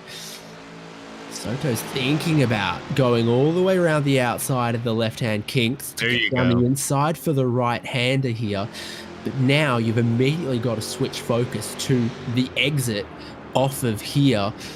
Harold shows his nose and not sure much comes from that. Every corner is good for passing, David. That's why we do the pace lap 2x2 to prove to the drivers that it's possible. I think this might be good for a race, though, because I think Josh can pull that group behind him up to Keebler and make for a little bit of competition. And once it gets good and dark, I mean, we've seen plenty of mistakes in the light. You know, the sun going down always invites a few more. Just like in real life, it's hard to see the apexes. You know, like we mentioned, these are, you know, models of the finest engines, and we have the finest headlights. But, you know, just as it is in real life, it's hard to see those apexes, or at least harder than it is in the daylight. So, sure to see the lap times, you know, increase as it gets darker, and the mistakes increase as well. Now, these Mustangs got big old hoods on them, too. You got to look all the way past that to get to the apex point. Yeah, you got to love that front engine, big V8, though. Not even really a big one, I guess, you know, compared to some of the engines that I've seen in the paddock. Yeah, these are only the 4.6s in the 500S. FR 500S's we got racing here today, so 325 horse, 4.6 liter V8s. That's 280 or so cubic inch. I know a 305 is a 5 liter, so math. Yeah. See, we can do good. You're talking to the wrong you people. Know. You're talking to the wrong people if you want to know that much. We mute the mic on the engineer. You know. Yeah, lap times in fuel mileage. David's got that down, but yeah. Hey, all I know is your pints are 16 fluid ounces and ours are 20. That's the most of your silly units of measure you'll get out of me. Meanwhile, though, my hopes that Robertson would get dragged up by Joshua Soto are kind of evaporating here. Soto's just made a gap and is powering his way up to Ian Keebler, now under a second and a half to the lead. Yeah, I believe this is what some refer to as hammer time. So he is on the stick and ready to do the work. And you know what? There's not a ton of time left. I know there's 40 minutes, and that's a long time, but you know, with the pace differential here, it's going to take a number of laps probably to get back up there. Then you got to plan your move. Then you got to be able to get around, and then you got to build enough buffer so when you make another mistake, you're still in the lead. True that. Full second out on the lap just gone, though. So I wonder if Giebler has anything to respond to that. Looking deep down in the field, Cossack has just gone and pointed it backwards as he was coming through turn number 5 there, but he kept it off the wall this time. Same mistake he made earlier that wrote the motor off. Yeah, that's get him in the corner.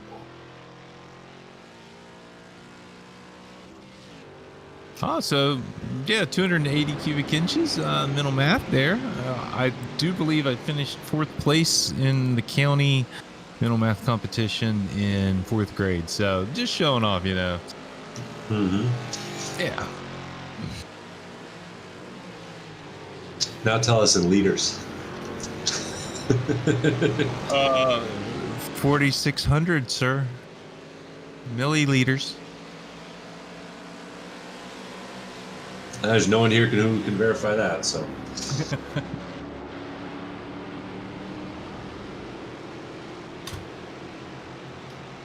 It does sound good, though. Ford did a good job with the exhaust. This is a car that's mainly stock. It was raced Only a few years, maybe 1 or 2. There was the Mustang Challenge Series, yeah.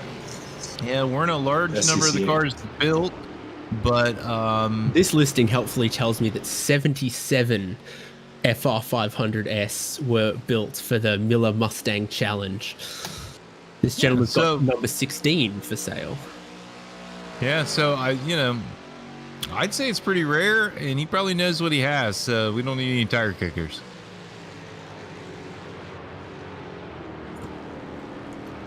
Yeah, but I mean, compared to a Spec Miata, right? They probably build 77 of them a year, right? So I think you're lowballing it, but I gotta wonder if this is the guy's car that's actually been scanned and put into iRacing too.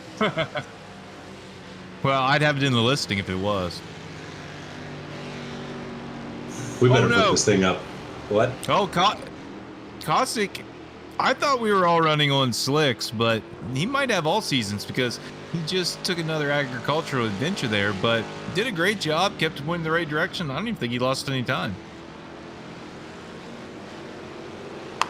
My Florida rental Ford Mustang had 235 width all seasons on the rear, and it didn't take much water on the road for every single painted line to excite them. Oof, Robertson. Even though he's not overtaking, he still takes that hairpin real deep in the braking.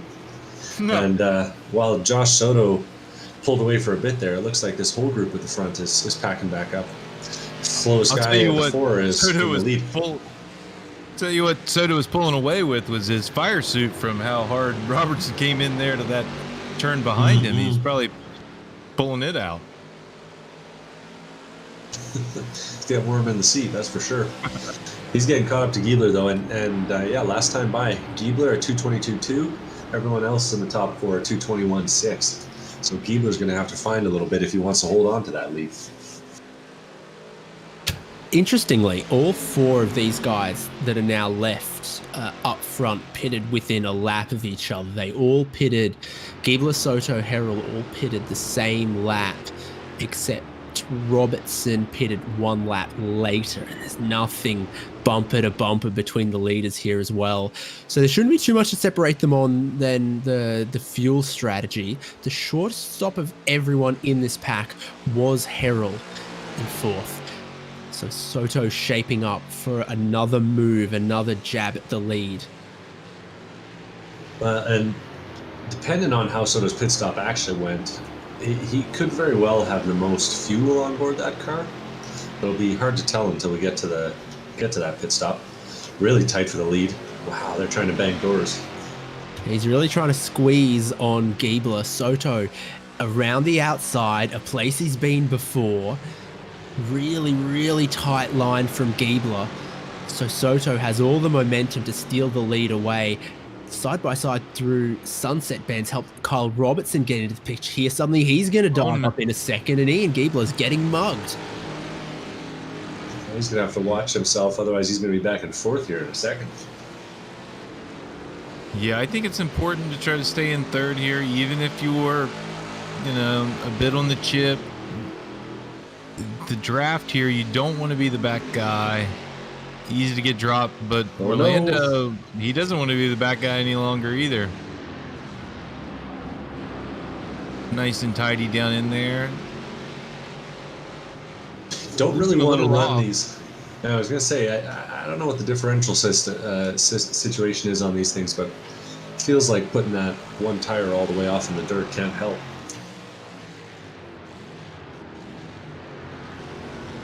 Yeah, I'm looking at these fuel numbers. The guys that ran 21, which I believe was only Sato, that would Robertson. You write it, or did we have 2?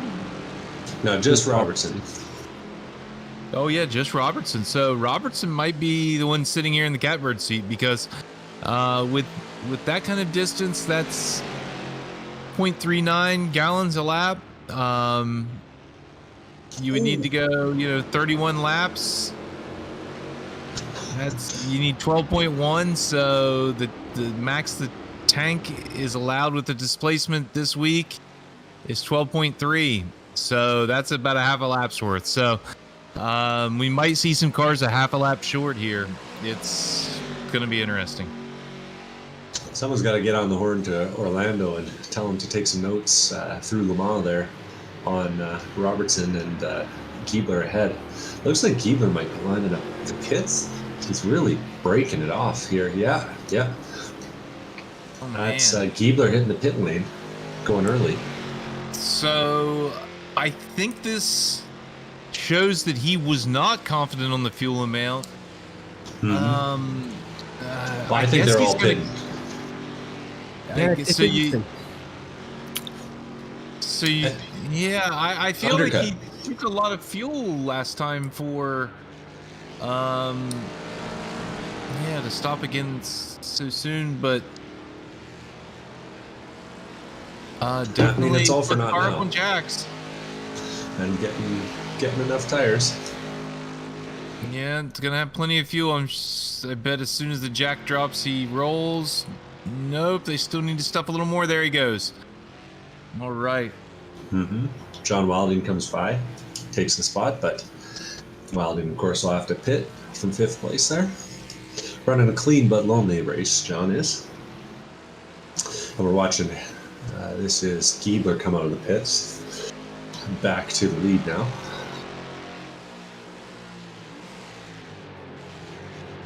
A little bit of the radio chatter there between Joshua Soto and Carl Robertson, because they had a tiny touch at turn 7. Robertson got in a lot deeper than he intended on the brakes, and that's cost him a bit of time as he then sort of checked himself up. He's now back within the second of Soto. It interests me that the 25-second first stop and 25-second second stop adds up eerily similar to Joshua Soto's 48-second stop.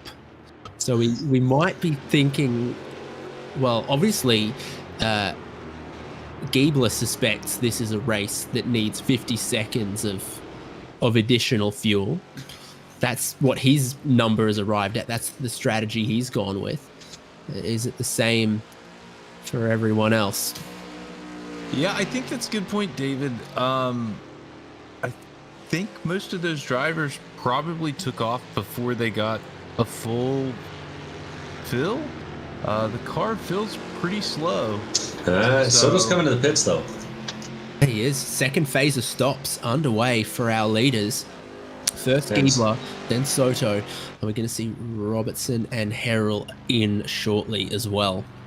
Well, and I remember after the first round of pit stops, Giebler, I think it was Giebler, made a pretty successful undercut with the fresh tires. So if I'm Soto and I've seen him go into the pits, I got to be thinking that, it's time for another stop as soon as I see someone else dive into the pit lane.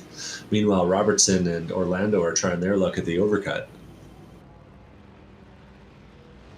Yeah, and I guess Kruger is going to split the race evenly, so maybe Mark Kruger did his pre-race math the best, because it looks right now that it's going to be 16, 17, 17 for him as far as lap count for each stint. So, and he's got a big undercut relative to the rest of the guys.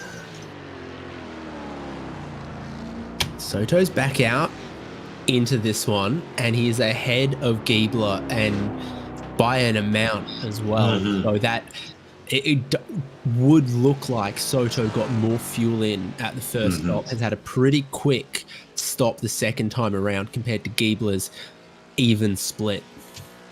Yeah, well, and I have to wonder if the Robertson factor was playing in his mind there too, because Robertson seems to be playing the late braking game pretty aggressively, and he and Soto with those words, I don't think Soto was up for that. yeah, so Soto only took left side tires on that stop. Yeah, I think perhaps maybe on that first stop, doing a little research in the mid race, to see how long it took to change one side. Maybe gave up a second there to learn a little something, made that back up in the middle. I don't know. Well, we'll see. The other thing to consider is that as those tires get up to temp, it's going to be a little bit sketchy. And Soto's had a couple of mistakes due to, challenges with focus. So could be a factor too. Yeah, Robertson's car showing a little bit of damage here from the bumper tap that he gave earlier in the braking zone. Him and Orlando both working tight through the corner here in the last turn. In theory. Soto! Oh no. Yeah, guess what turn?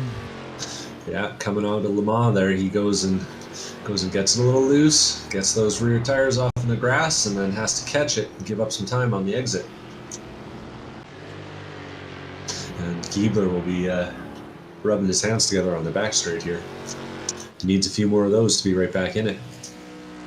Yeah, considering we had all four up front within 4 seconds until very briefly, the 15 seconds that exists between Joshua Soto and Ian Giebler is a relative lifetime compared to what we've been used to seeing. So well, it's down to 12 seconds now, I think. Oh no, sorry, I was miscounting. Math's hard. this is between imperial or metric seconds, Devon. I don't think you've got any excuse. The sun sets at 4 o'clock here. That's my excuse. So let's give it a little run through the field here. At the top of the chart, we've got Kyle Robertson, and followed closely by Orlando Harrell. In third place, 34 seconds back last time by the line, was Joshua Soto. And just about 2 seconds further back behind that is John Wilding.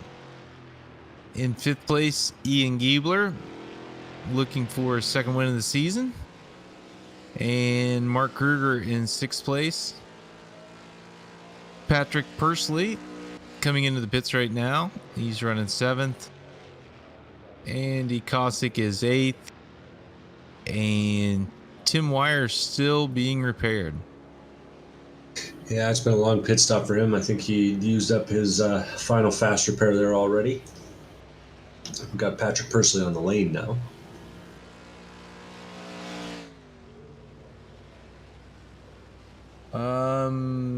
Okay, yeah, the car's going on jacks.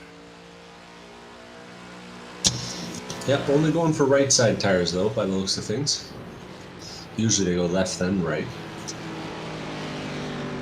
Oh, really confident line from Robertson that time. If they're running out of grip, Robertson's not showing it. I am impressed with Harrell, his patience here. I'm not familiar with him. I'm not sure we've spoke, but I see there on his paint scheme says too old for iRacing. So maybe he has a few more trips around the sun than some of the other drivers and is showing that patience here. Just riding along, because right there's the lead. You don't need to go further up the road to find it. Mm-hmm.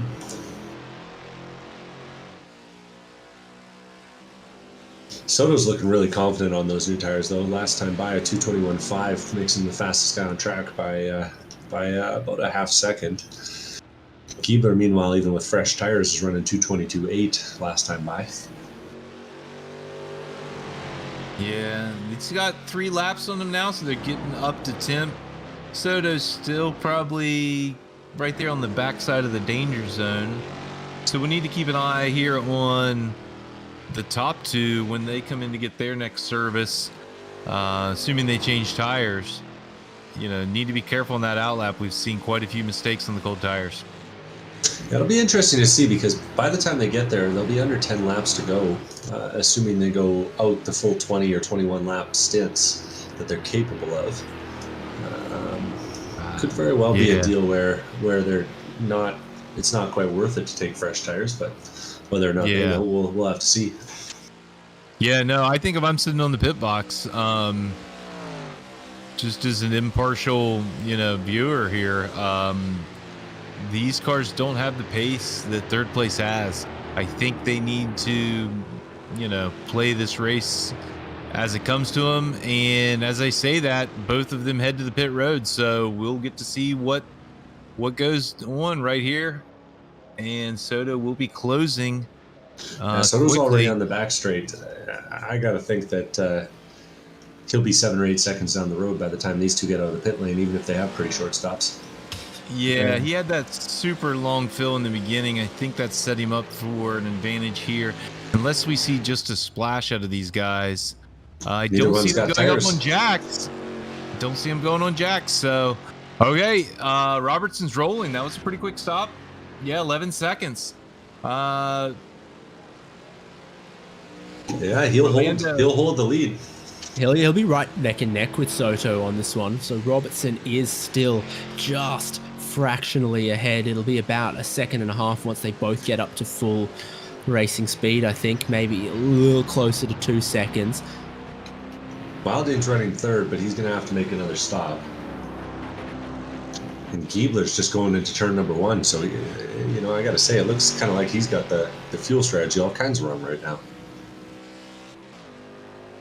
Yeah, I'd say that I don't know. Wilding's gonna probably drop behind Giebler after the stops.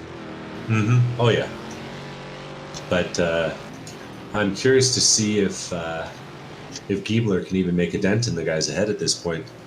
Everyone else managed to do stops in the teens, and meanwhile, Giebler was 25 seconds on that last one. Yet pit lane transit time without any service is close enough to 25 seconds. So then you add on to that however much fuel you need. Let's see Giebler back into about 6th, probably slotting between see Wilding back between Giebler and Kruger, probably. Is it pretty aggressive fuel calculation from Kyle Robertson, it seems. Shortest stop we've seen of anyone. They've not put a whole lot in, but there is also not a whole lot of race left to go. Yeah, very curious to see if he's got enough to go to the end. Soto is making up time, though, breathing down his neck already. Typically, we see drivers who are not 100% confident definitely go to the conservative side of the fuel number and just take a spare gallon, a spare 2 gallons. So Robertson's clearly quite confident in his numbers, in his consumption with that maneuver. It appears, and I've ran the numbers a couple times here on the calculator. I think he's right on the number, as we would say. So, I'm a little worried about the pace, but you know, anything can happen. He has the lead. 10 to go. Yeah, this is the final stint of the race. This is where track position means more than it has for the hour 40 minutes that preceded it. If you're gonna win from here, you're gonna get around someone on track. Oh yeah, for sure. You know, early in the race, it's common, you know, to let someone by if they're faster, or, you know, maybe try to draft off of them, not slow each other down. But at this point, they're slow each other down as much as you have to. You just need to stay ahead. There's 8.5 laps to go. Whatever you need to do to keep your nose ahead. We know Wilding's not a factor in this, or well, we don't know that, but we anticipate Wilding's not a factor. So they have about a 10-second gap here. I feel like they can run half the laps side by side, and yeah, you know, it's a 2-horse race out front, but they're also going to have to deal with some lap traffic as well. They got Patrick Pursley about 5 seconds up the road here, who's going to become a factor in a moment, and if we're lucky, it'll happen right around the same time that Soto gets there as well. So it'll get complicated quickly. Pursley's also, we saw his stop not long out of the lane after his second stop.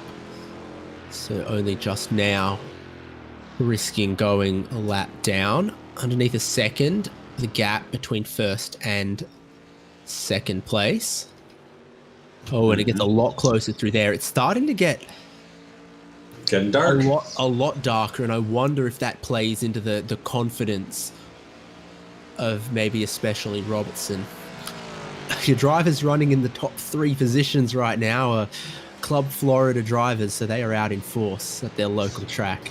Mm-hmm. Yeah, they had a short toe, and they're showing the skills around here for sure. Yeah, I'm sure they all have a lot of laps around here. That home track advantage stuff does help. It's every bit of half a second, I would say. Just, that confidence to send it in there, knowing exactly where you need to put the car in every corner. Yeah, and where all the bumps are going to catch out, too. Yeah, real close to the front now. That may be the most important part of a home track advantage, is knowing the danger zones more so than, everyone knows how to make it fast.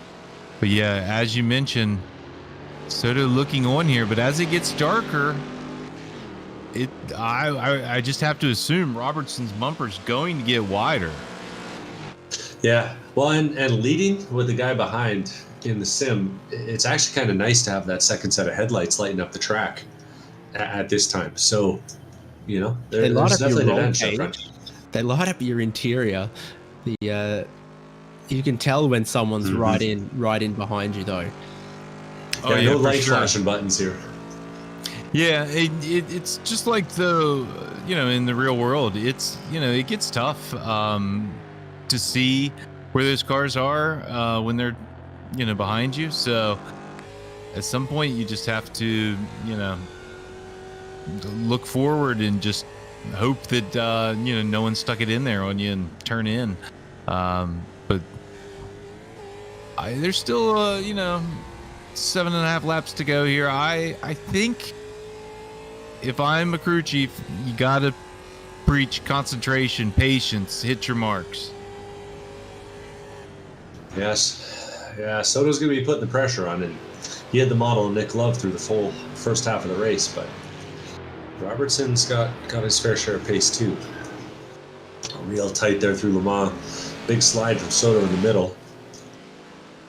Yeah, Robertson with a better drive off, I feel like, but the draft is going to even things up by the time we get to the end of the straightaway.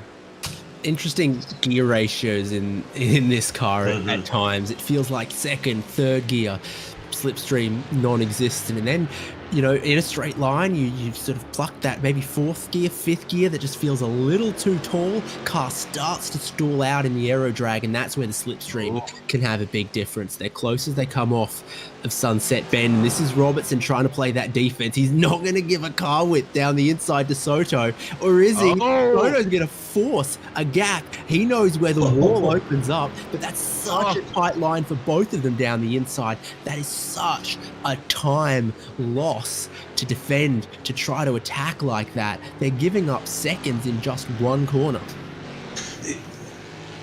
What's going on with Wilding here? He's running the longest stint we've seen so far, and he's coming up on the back of this battle. Like, is he going to be a factor here? Is this a glory run for TV time? I don't know. We can, yeah. Let's play into it. There we go, John Wilding. Glory runs for TV time. He let me watch his from the pit lane here, catch up on some of that F1 qualifying of an evening. So he knows something about TV time at Sebring, baby. Yeah, and I know John is quite the accomplished driver. He was racing in the historic 24 just last week or so in a BMW. So not sure how all that worked out, but if the finish was anything like how beautiful the car was, I'm sure it was great. He's got a great view of this first and second place battle, and Robertson just defending places we haven't seen you need to defend before. He's a car width narrow on the entry to tower there just to stop Soto throwing the nose in. He's doing it everywhere. I wouldn't be surprised if this lap is like a 2-minute 24, 2-minute 25 almost. These guys are racing like it's the final stint, and Robertson is not going to give up on this at all. Is he going to have to defend a little bit here at Le Mans? He's careful. He's watching. He gets a nose to the inside. It has to go narrow. It's almost a pit maneuver there. And immediately Robertson's across to the right-hand side to make sure he can defend the inside at Sunset. Who's going to go to the wall? I say fight him in every corner, because, if I'm Robertson, I'm worried about him driving away if he gets out front. And here he goes. Sato around the outside like two trailer park girls. Robertson fighting back on the inside. Getting on the loud pedal. Here we go. Robertson clipped that apex in Sunset just perfect to try to get a good exit, but I'm not sure his gear shifts are as precise as Soto has been. Soto just pulls him that 1 or 2 car lengths down the straight that he needed to get to the inside for turn 1, and Robertson, in the dark, clips that wall with the cone at turn 1. Soto has the lead. Robertson fought him so hard for it. They both did basically a 2-minute 30.8 on that lap. The time that they cost themselves fighting almost 2 seconds in that lap. Is it enough to let Wilding, Harrell or Giebler into this fight? Not immediately. And Robertson, you admire this fighting spirit. He's coming up to his favorite on passing it. zone, man. Well, I believe. Yeah, I just popped in no-dos because I felt like I was sleeping on Robertson, and he sent it down there into the hairpin. That's probably his strongest corner. So let's see if he can hang tough here for a couple more laps, maybe make a move there. On Wilding's not driving like he's saving any fuel. With 5 laps to go, and he's now almost in this battle, 1.3 seconds behind. And if these two keep battling, it's going to be less than a second real shortly. Wilding's stop of 35 seconds, not that dissimilar from the total of what I think Robertson's has been as well. Yeah. He had a long first stop too. Yeah, this will it's almost like a Florida mini championship here. That's definitely the national championship. 12 minutes to go. Yeah. Robertson gets a cleaner run this time. Both of them do. Oh, Wilding tests the grass about halfway down the back straight. And they still got Patrick Pursley ahead. We'll If anything, the battle between Soto and Robertson that cost themselves 2.5 seconds or so going side by side through every corner just kept Pursley up the road a little bit. They would have caught him otherwise. Oh, here we go. Delayed it by 1 or 2 laps. Wilding on the lane. He needs to splash. That means it'll be a 2-horse race to the end. Harrell is, what do we got? 7 seconds back, 10 seconds back by the looks of things. Yeah, about. So it'll just be Robertson and Soto to the end, but traffic's still ahead. And it just keeps getting darker. The reflective cat's eyes remind you a little bit of the runway lights. What is Pursley going to do? What is Soto going to do? What is Robertson going to do? All 3 of them barreling down towards the hotel, turn 7. And Pursley Here we go. driver's right, which forces Soto down to the left. Pursley breaks early, and Robertson can't do nothing. Robertson's, not able to take his preferred line. Yeah, and he actually missed his braking point a little and then turned in a little early too. That cost him a whole bunch. This is 6/10 out of the exit.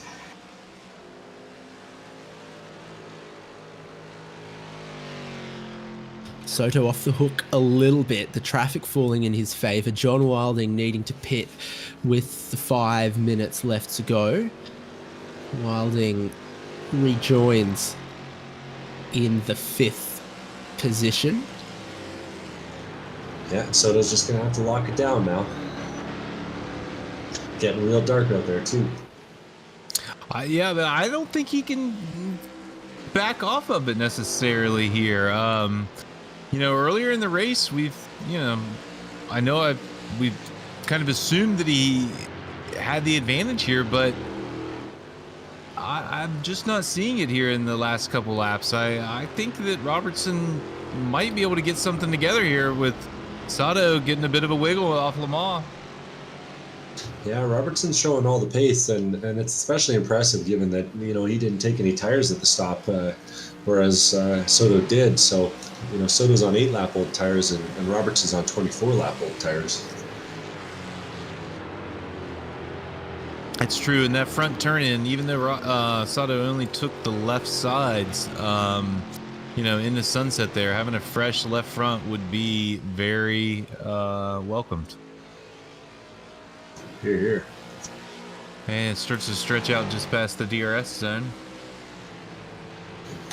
Almost exactly 1 second as they across the line on the way into turn 1. Robertson takes a couple tenths back, so he is just not giving up on this whatsoever. And if it keeps the pressure on Soto, you'll force a mistake like that. Is he going to have to slow down? Here we go. Soto's going to have to. It balks out Robertson, and Robertson will get back down the inside, back through to the lead. He did not drive like he was aware that Soto had a slowdown there. I haven't seen Robertson make that mistake yet, so he might not know that there's a slowdown on the inside of that corner. Meanwhile, Soto's done it 3 or 4 times this race. That's why you keep that pressure on if you're Robertson. It's why you try to stay within a second. I was just thinking, any little mistake like that, like Tower, like Lamore Corner, if you're within a second and you can stay that close, you're in position to capitalize. And before I could vocalize it, we saw it in front of our eyes. Yeah, I know that we need to be impartial, but part of me wants to pull for a first-time winner here. So Robertson, keeping his eye in the mirrors. Sato trying to put the pressure back on. Robertson missing the apex there a little bit. Sato probably going to have a bit of an advantage here. Adrenaline's got to be pumping for these guys at this point. Robertson definitely doesn't have the same resume that Soto does in this series and in this on the simulator, but he's showing that it's not all about the past; it's about the present right now. Amen. And he's not taking the unnecessary risks. Sato's still pushing, maybe not 10 tenths, but at least 9 tenths, right? And Robertson brings it to the right, not just to the line, but to the wall this time. That's that one notch, that one little bit you've got for the final 5 minutes that you don't have when there's still half an hour left on the clock. It's the little bit that you save for this high pressure finish. Yeah, and he kind of parked it there, but Sato didn't have anywhere to go. The lines converged. They had 2 different lines on the way in, but at about the 2/3 point there, they converged right down there on the inside, and Sato couldn't go anywhere. Soto looking for the over-under. Robertson parking it once again. Soto couldn't go to the left-hand side into turn 1 because he'd shown that part already. The late move down the inside, on the ground, and they collide. Damage, a half spin. They'll both continue. 3 laps to go. First and second collide in turn 3, and it's play on. Game on, Wayne. And for the fans wondering, that's Patrick Pursley's headlights you're seeing behind, not those of Orlando Harrell in third place. He's only 6 seconds. Only 6 away from the lead. The way these guys are doing it, we've seen them, throw the big defensive maneuvers into 1, and your normal turn-in point is 8 car widths to the right. When you're that narrow, you're costing yourself speed, even if you're protecting the line. Yeah, well, and we got to wonder, that looked like the door, but did the front right on Soto or the left rear on Robertson get tweaked out of shape there? Could be a factor here too in the closing laps. Yeah, if it did, it's pretty light. But yeah, anything can happen here. Wow, this is really turning into one. This is a great closeout to our season here. Yeah, we're so lucky. We've had so many good finishes this season, so many great races, and it's been such a pleasure to watch all these drivers racing for $1,500, racing for pride, and racing for a little bit of glory here tonight. Dogged determination out of both of our drivers up front. It's 5 minutes. It'll be 2 more laps when they come around Sunset Bend to the start-finish line. This is a pretty strong run from Soto. He's got his nose in front. Sunset Bend's the kind of corner you can get around the outside, and we've spoken for 2 hours now about the kind of awareness Soto has got to how close he can comfortably place his car to the other driver to maybe try to get around the outside. But will it happen this time? He's still just kept the overlap to give himself that inside down towards turn number 1. Where were they at there at the line? They were 9 thousandths of a second apart. Robertson to the advantage that time by. So Soto really going to push hard here. I think he's going to try to build the gap. 2 to go. This is where Time he to made the close this mistake out. last time. And same thing. Oh! Did he just keep it in bounds that time? Definitely not the optimal line. And then he's wide missing the into apex. 5. Robertson with a good run out of 5, flat out through 6. It's his corner. They're going to stamp his name on turn number 7. After this race, he's still a car length back, but he shows the light. this time. He shows Nah. the nose just to try to get into the head of your race leader. And he still gets a great run through there. Despite that little dummy, he's made up 2/10. Yeah, that's his corner. I was for sure he wasn't going to go that time. Just give him a look. It worked just perfectly. Now give it another little look here. See if you can get another half a tenth back. Well, and Robertson, he's been familiar with what it looks like from the lead, but Soto hasn't seen the lead of this race in the dark. So these braking points are all looking a little different for him at this point. There's been no one driver in this race who's looked perfect, who's looked unstoppable, unflappable. We've seen so many little mistakes from Joshua Soto. What we have seen from him, though, is great car placement, great wheel-to-wheel dueling, and, of course, the great speed that got him the pole position.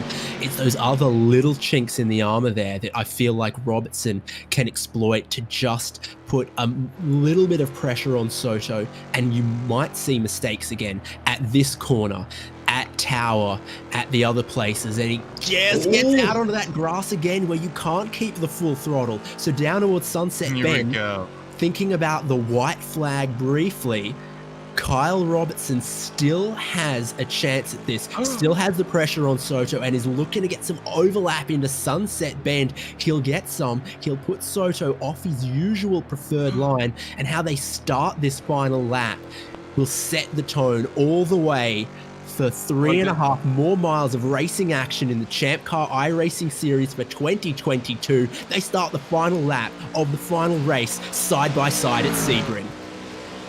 0.09 of a second at the line. We'll see if it's closer next time by. Looking for a late apex, looking for the over-under. Robertson tags the wall at the apex again. Soto thinking about defending anywhere he can.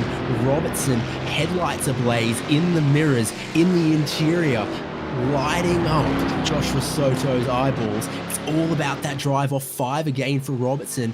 You couldn't fit a smart car between them. Harold's only 5 seconds back if they make contact. Is Soto going to cover? I think you have to, right? He's got to cover the inside into 7. He runs it mid-track. He covers off the inside lane. Robertson looks to break it out the outside. Is there a late apex, earlier throttle to be had here? You're running out of opportunities if you're Robertson. For Soto, you know, there's just a couple small possible places that could trip you up on the remainder of this final lap. Yeah, if you got to get close here, Kyle. Make the move into final turn. Oh, there's a bit of a mistake from our leader. Lost a bit of the rear Robertson traction. too, though. Yeah, don't follow his mistakes. Just get to his bumper.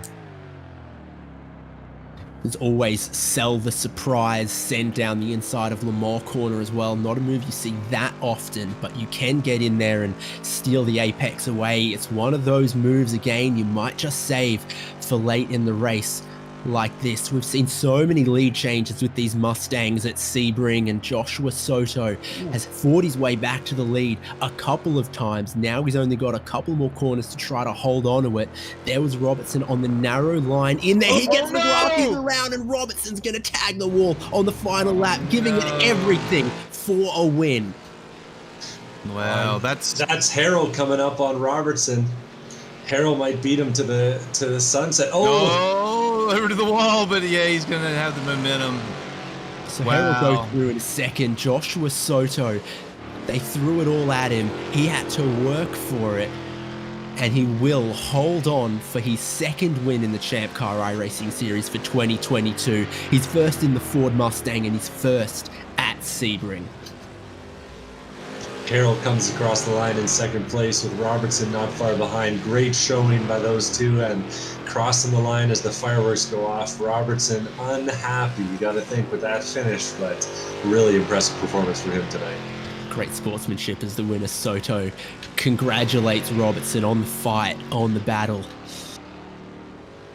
And Giebler's come across the line in fourth.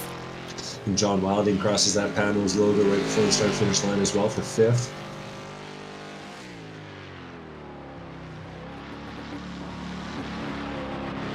Kruger coming through the tower turn. He had his ups and downs this race, stayed on the lead lap. 6th place, looking to be in his hands if he can keep it clean to the finish. Cossack in that minty car just behind him, about 5-10 seconds as they come through back straight. Fireworks continue to echo off the concrete. Cossack, as you said, only 5 seconds back off of Kruger despite the 3 trips through the lane. He was pit in's most regular visitor.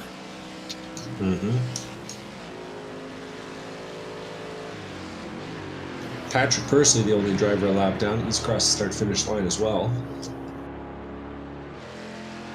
Those brakes really light up nicely in the night when they get down the braking zones. Kruger will cross the line, locking up 6th place, strong points finish, qualified 10th, finished 6th. That's a good night for him. And Cossack, last guy on the lead lap, locks up 6th place, it looks like.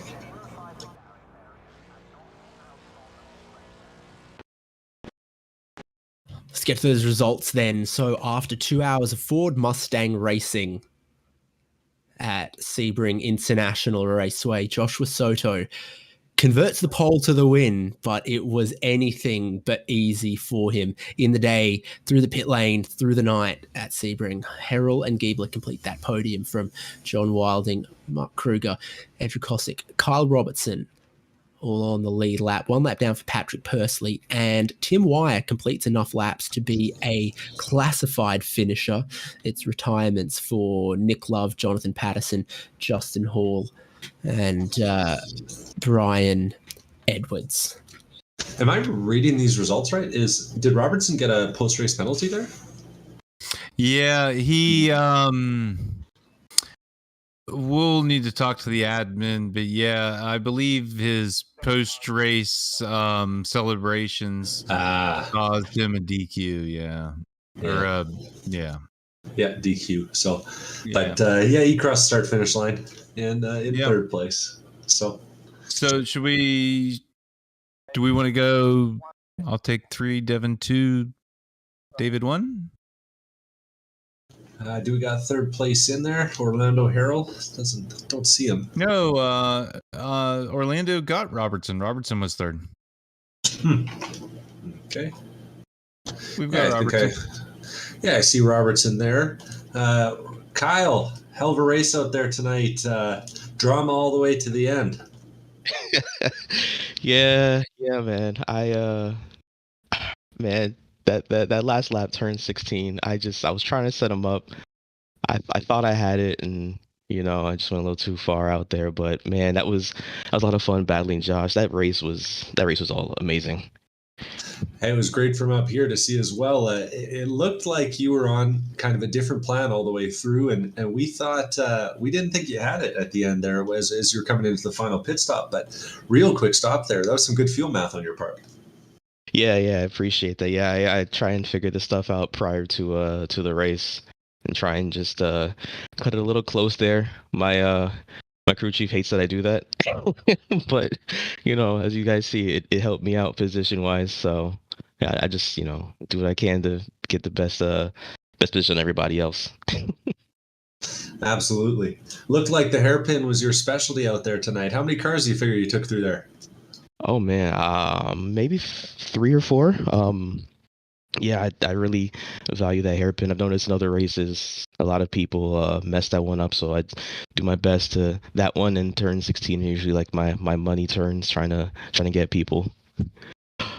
Well, props to you for a good one there, man. Is this your first season with the ChampCar iRacing series? Yeah, it is, and I'm really looking forward to being back again next season. And I'm actually going to be at my first ChampCar race coming up here for the Sebring race, so I'm looking forward to trying to meet everybody too. Sounds good, man. I'm looking forward to seeing you at the track. Great race out there tonight. Anyone you need to thank? Yeah, my sponsors, 10 Flat Detailing, Cook Chocolate Dandies, Drive Trainer, Me Shirts, and my team, my crew chief, Andre, friends Colin, and yeah, just thank you guys for an amazing season. This was a lot of fun, and I really can't wait to get back to it next year. This was a blast. Cheers, buddy. Till the next one. Alex, you find second place? I wasn't able to yet, but I do have third place in the point standings, and that's Mr. Ian Giebler with his good run tonight that propelled him into third place overall in the season points. So, yeah, I just want to say congratulations and let David have a word with him here. Hey, thank you. Tell us about then the Mustang on the bumps here. I mean, honestly, from a couple of rounds out, I was looking forward to this circuit and this car. How was it in that driver's seat? It's a lot to handle. And the fact that this is one of our endurance races, you got to do it for 2 hours. So there's a lot of room for error. Driving these things on the edge is difficult at this track. And it seemed like everyone had a different line too. If I ever tried to follow someone not on my line that I was used to, I'd find a new bump in the road and that would surprise me and throw me off. So it's a really tricky track out there, especially in these Mustangs. I'm looking here. Was there any of the 16 rounds this year that you missed? Yeah, unfortunately I missed the last week's race. So, okay. Well, we'll forgive you because 12 out of 16 is considered a perfect record here for us. So your name's going to be in that hat for the draw, hopefully soon. Hey, I'm looking forward to it. If you win, where are you going to go? Mid-Ohio is my home track, but I don't recall. You guys are going to be at Pitt? That's pretty close to me as well. Yeah, it's a great track. So that's a possibility. We'll see. I'd have to find a ride, but I do have intentions on doing that soon.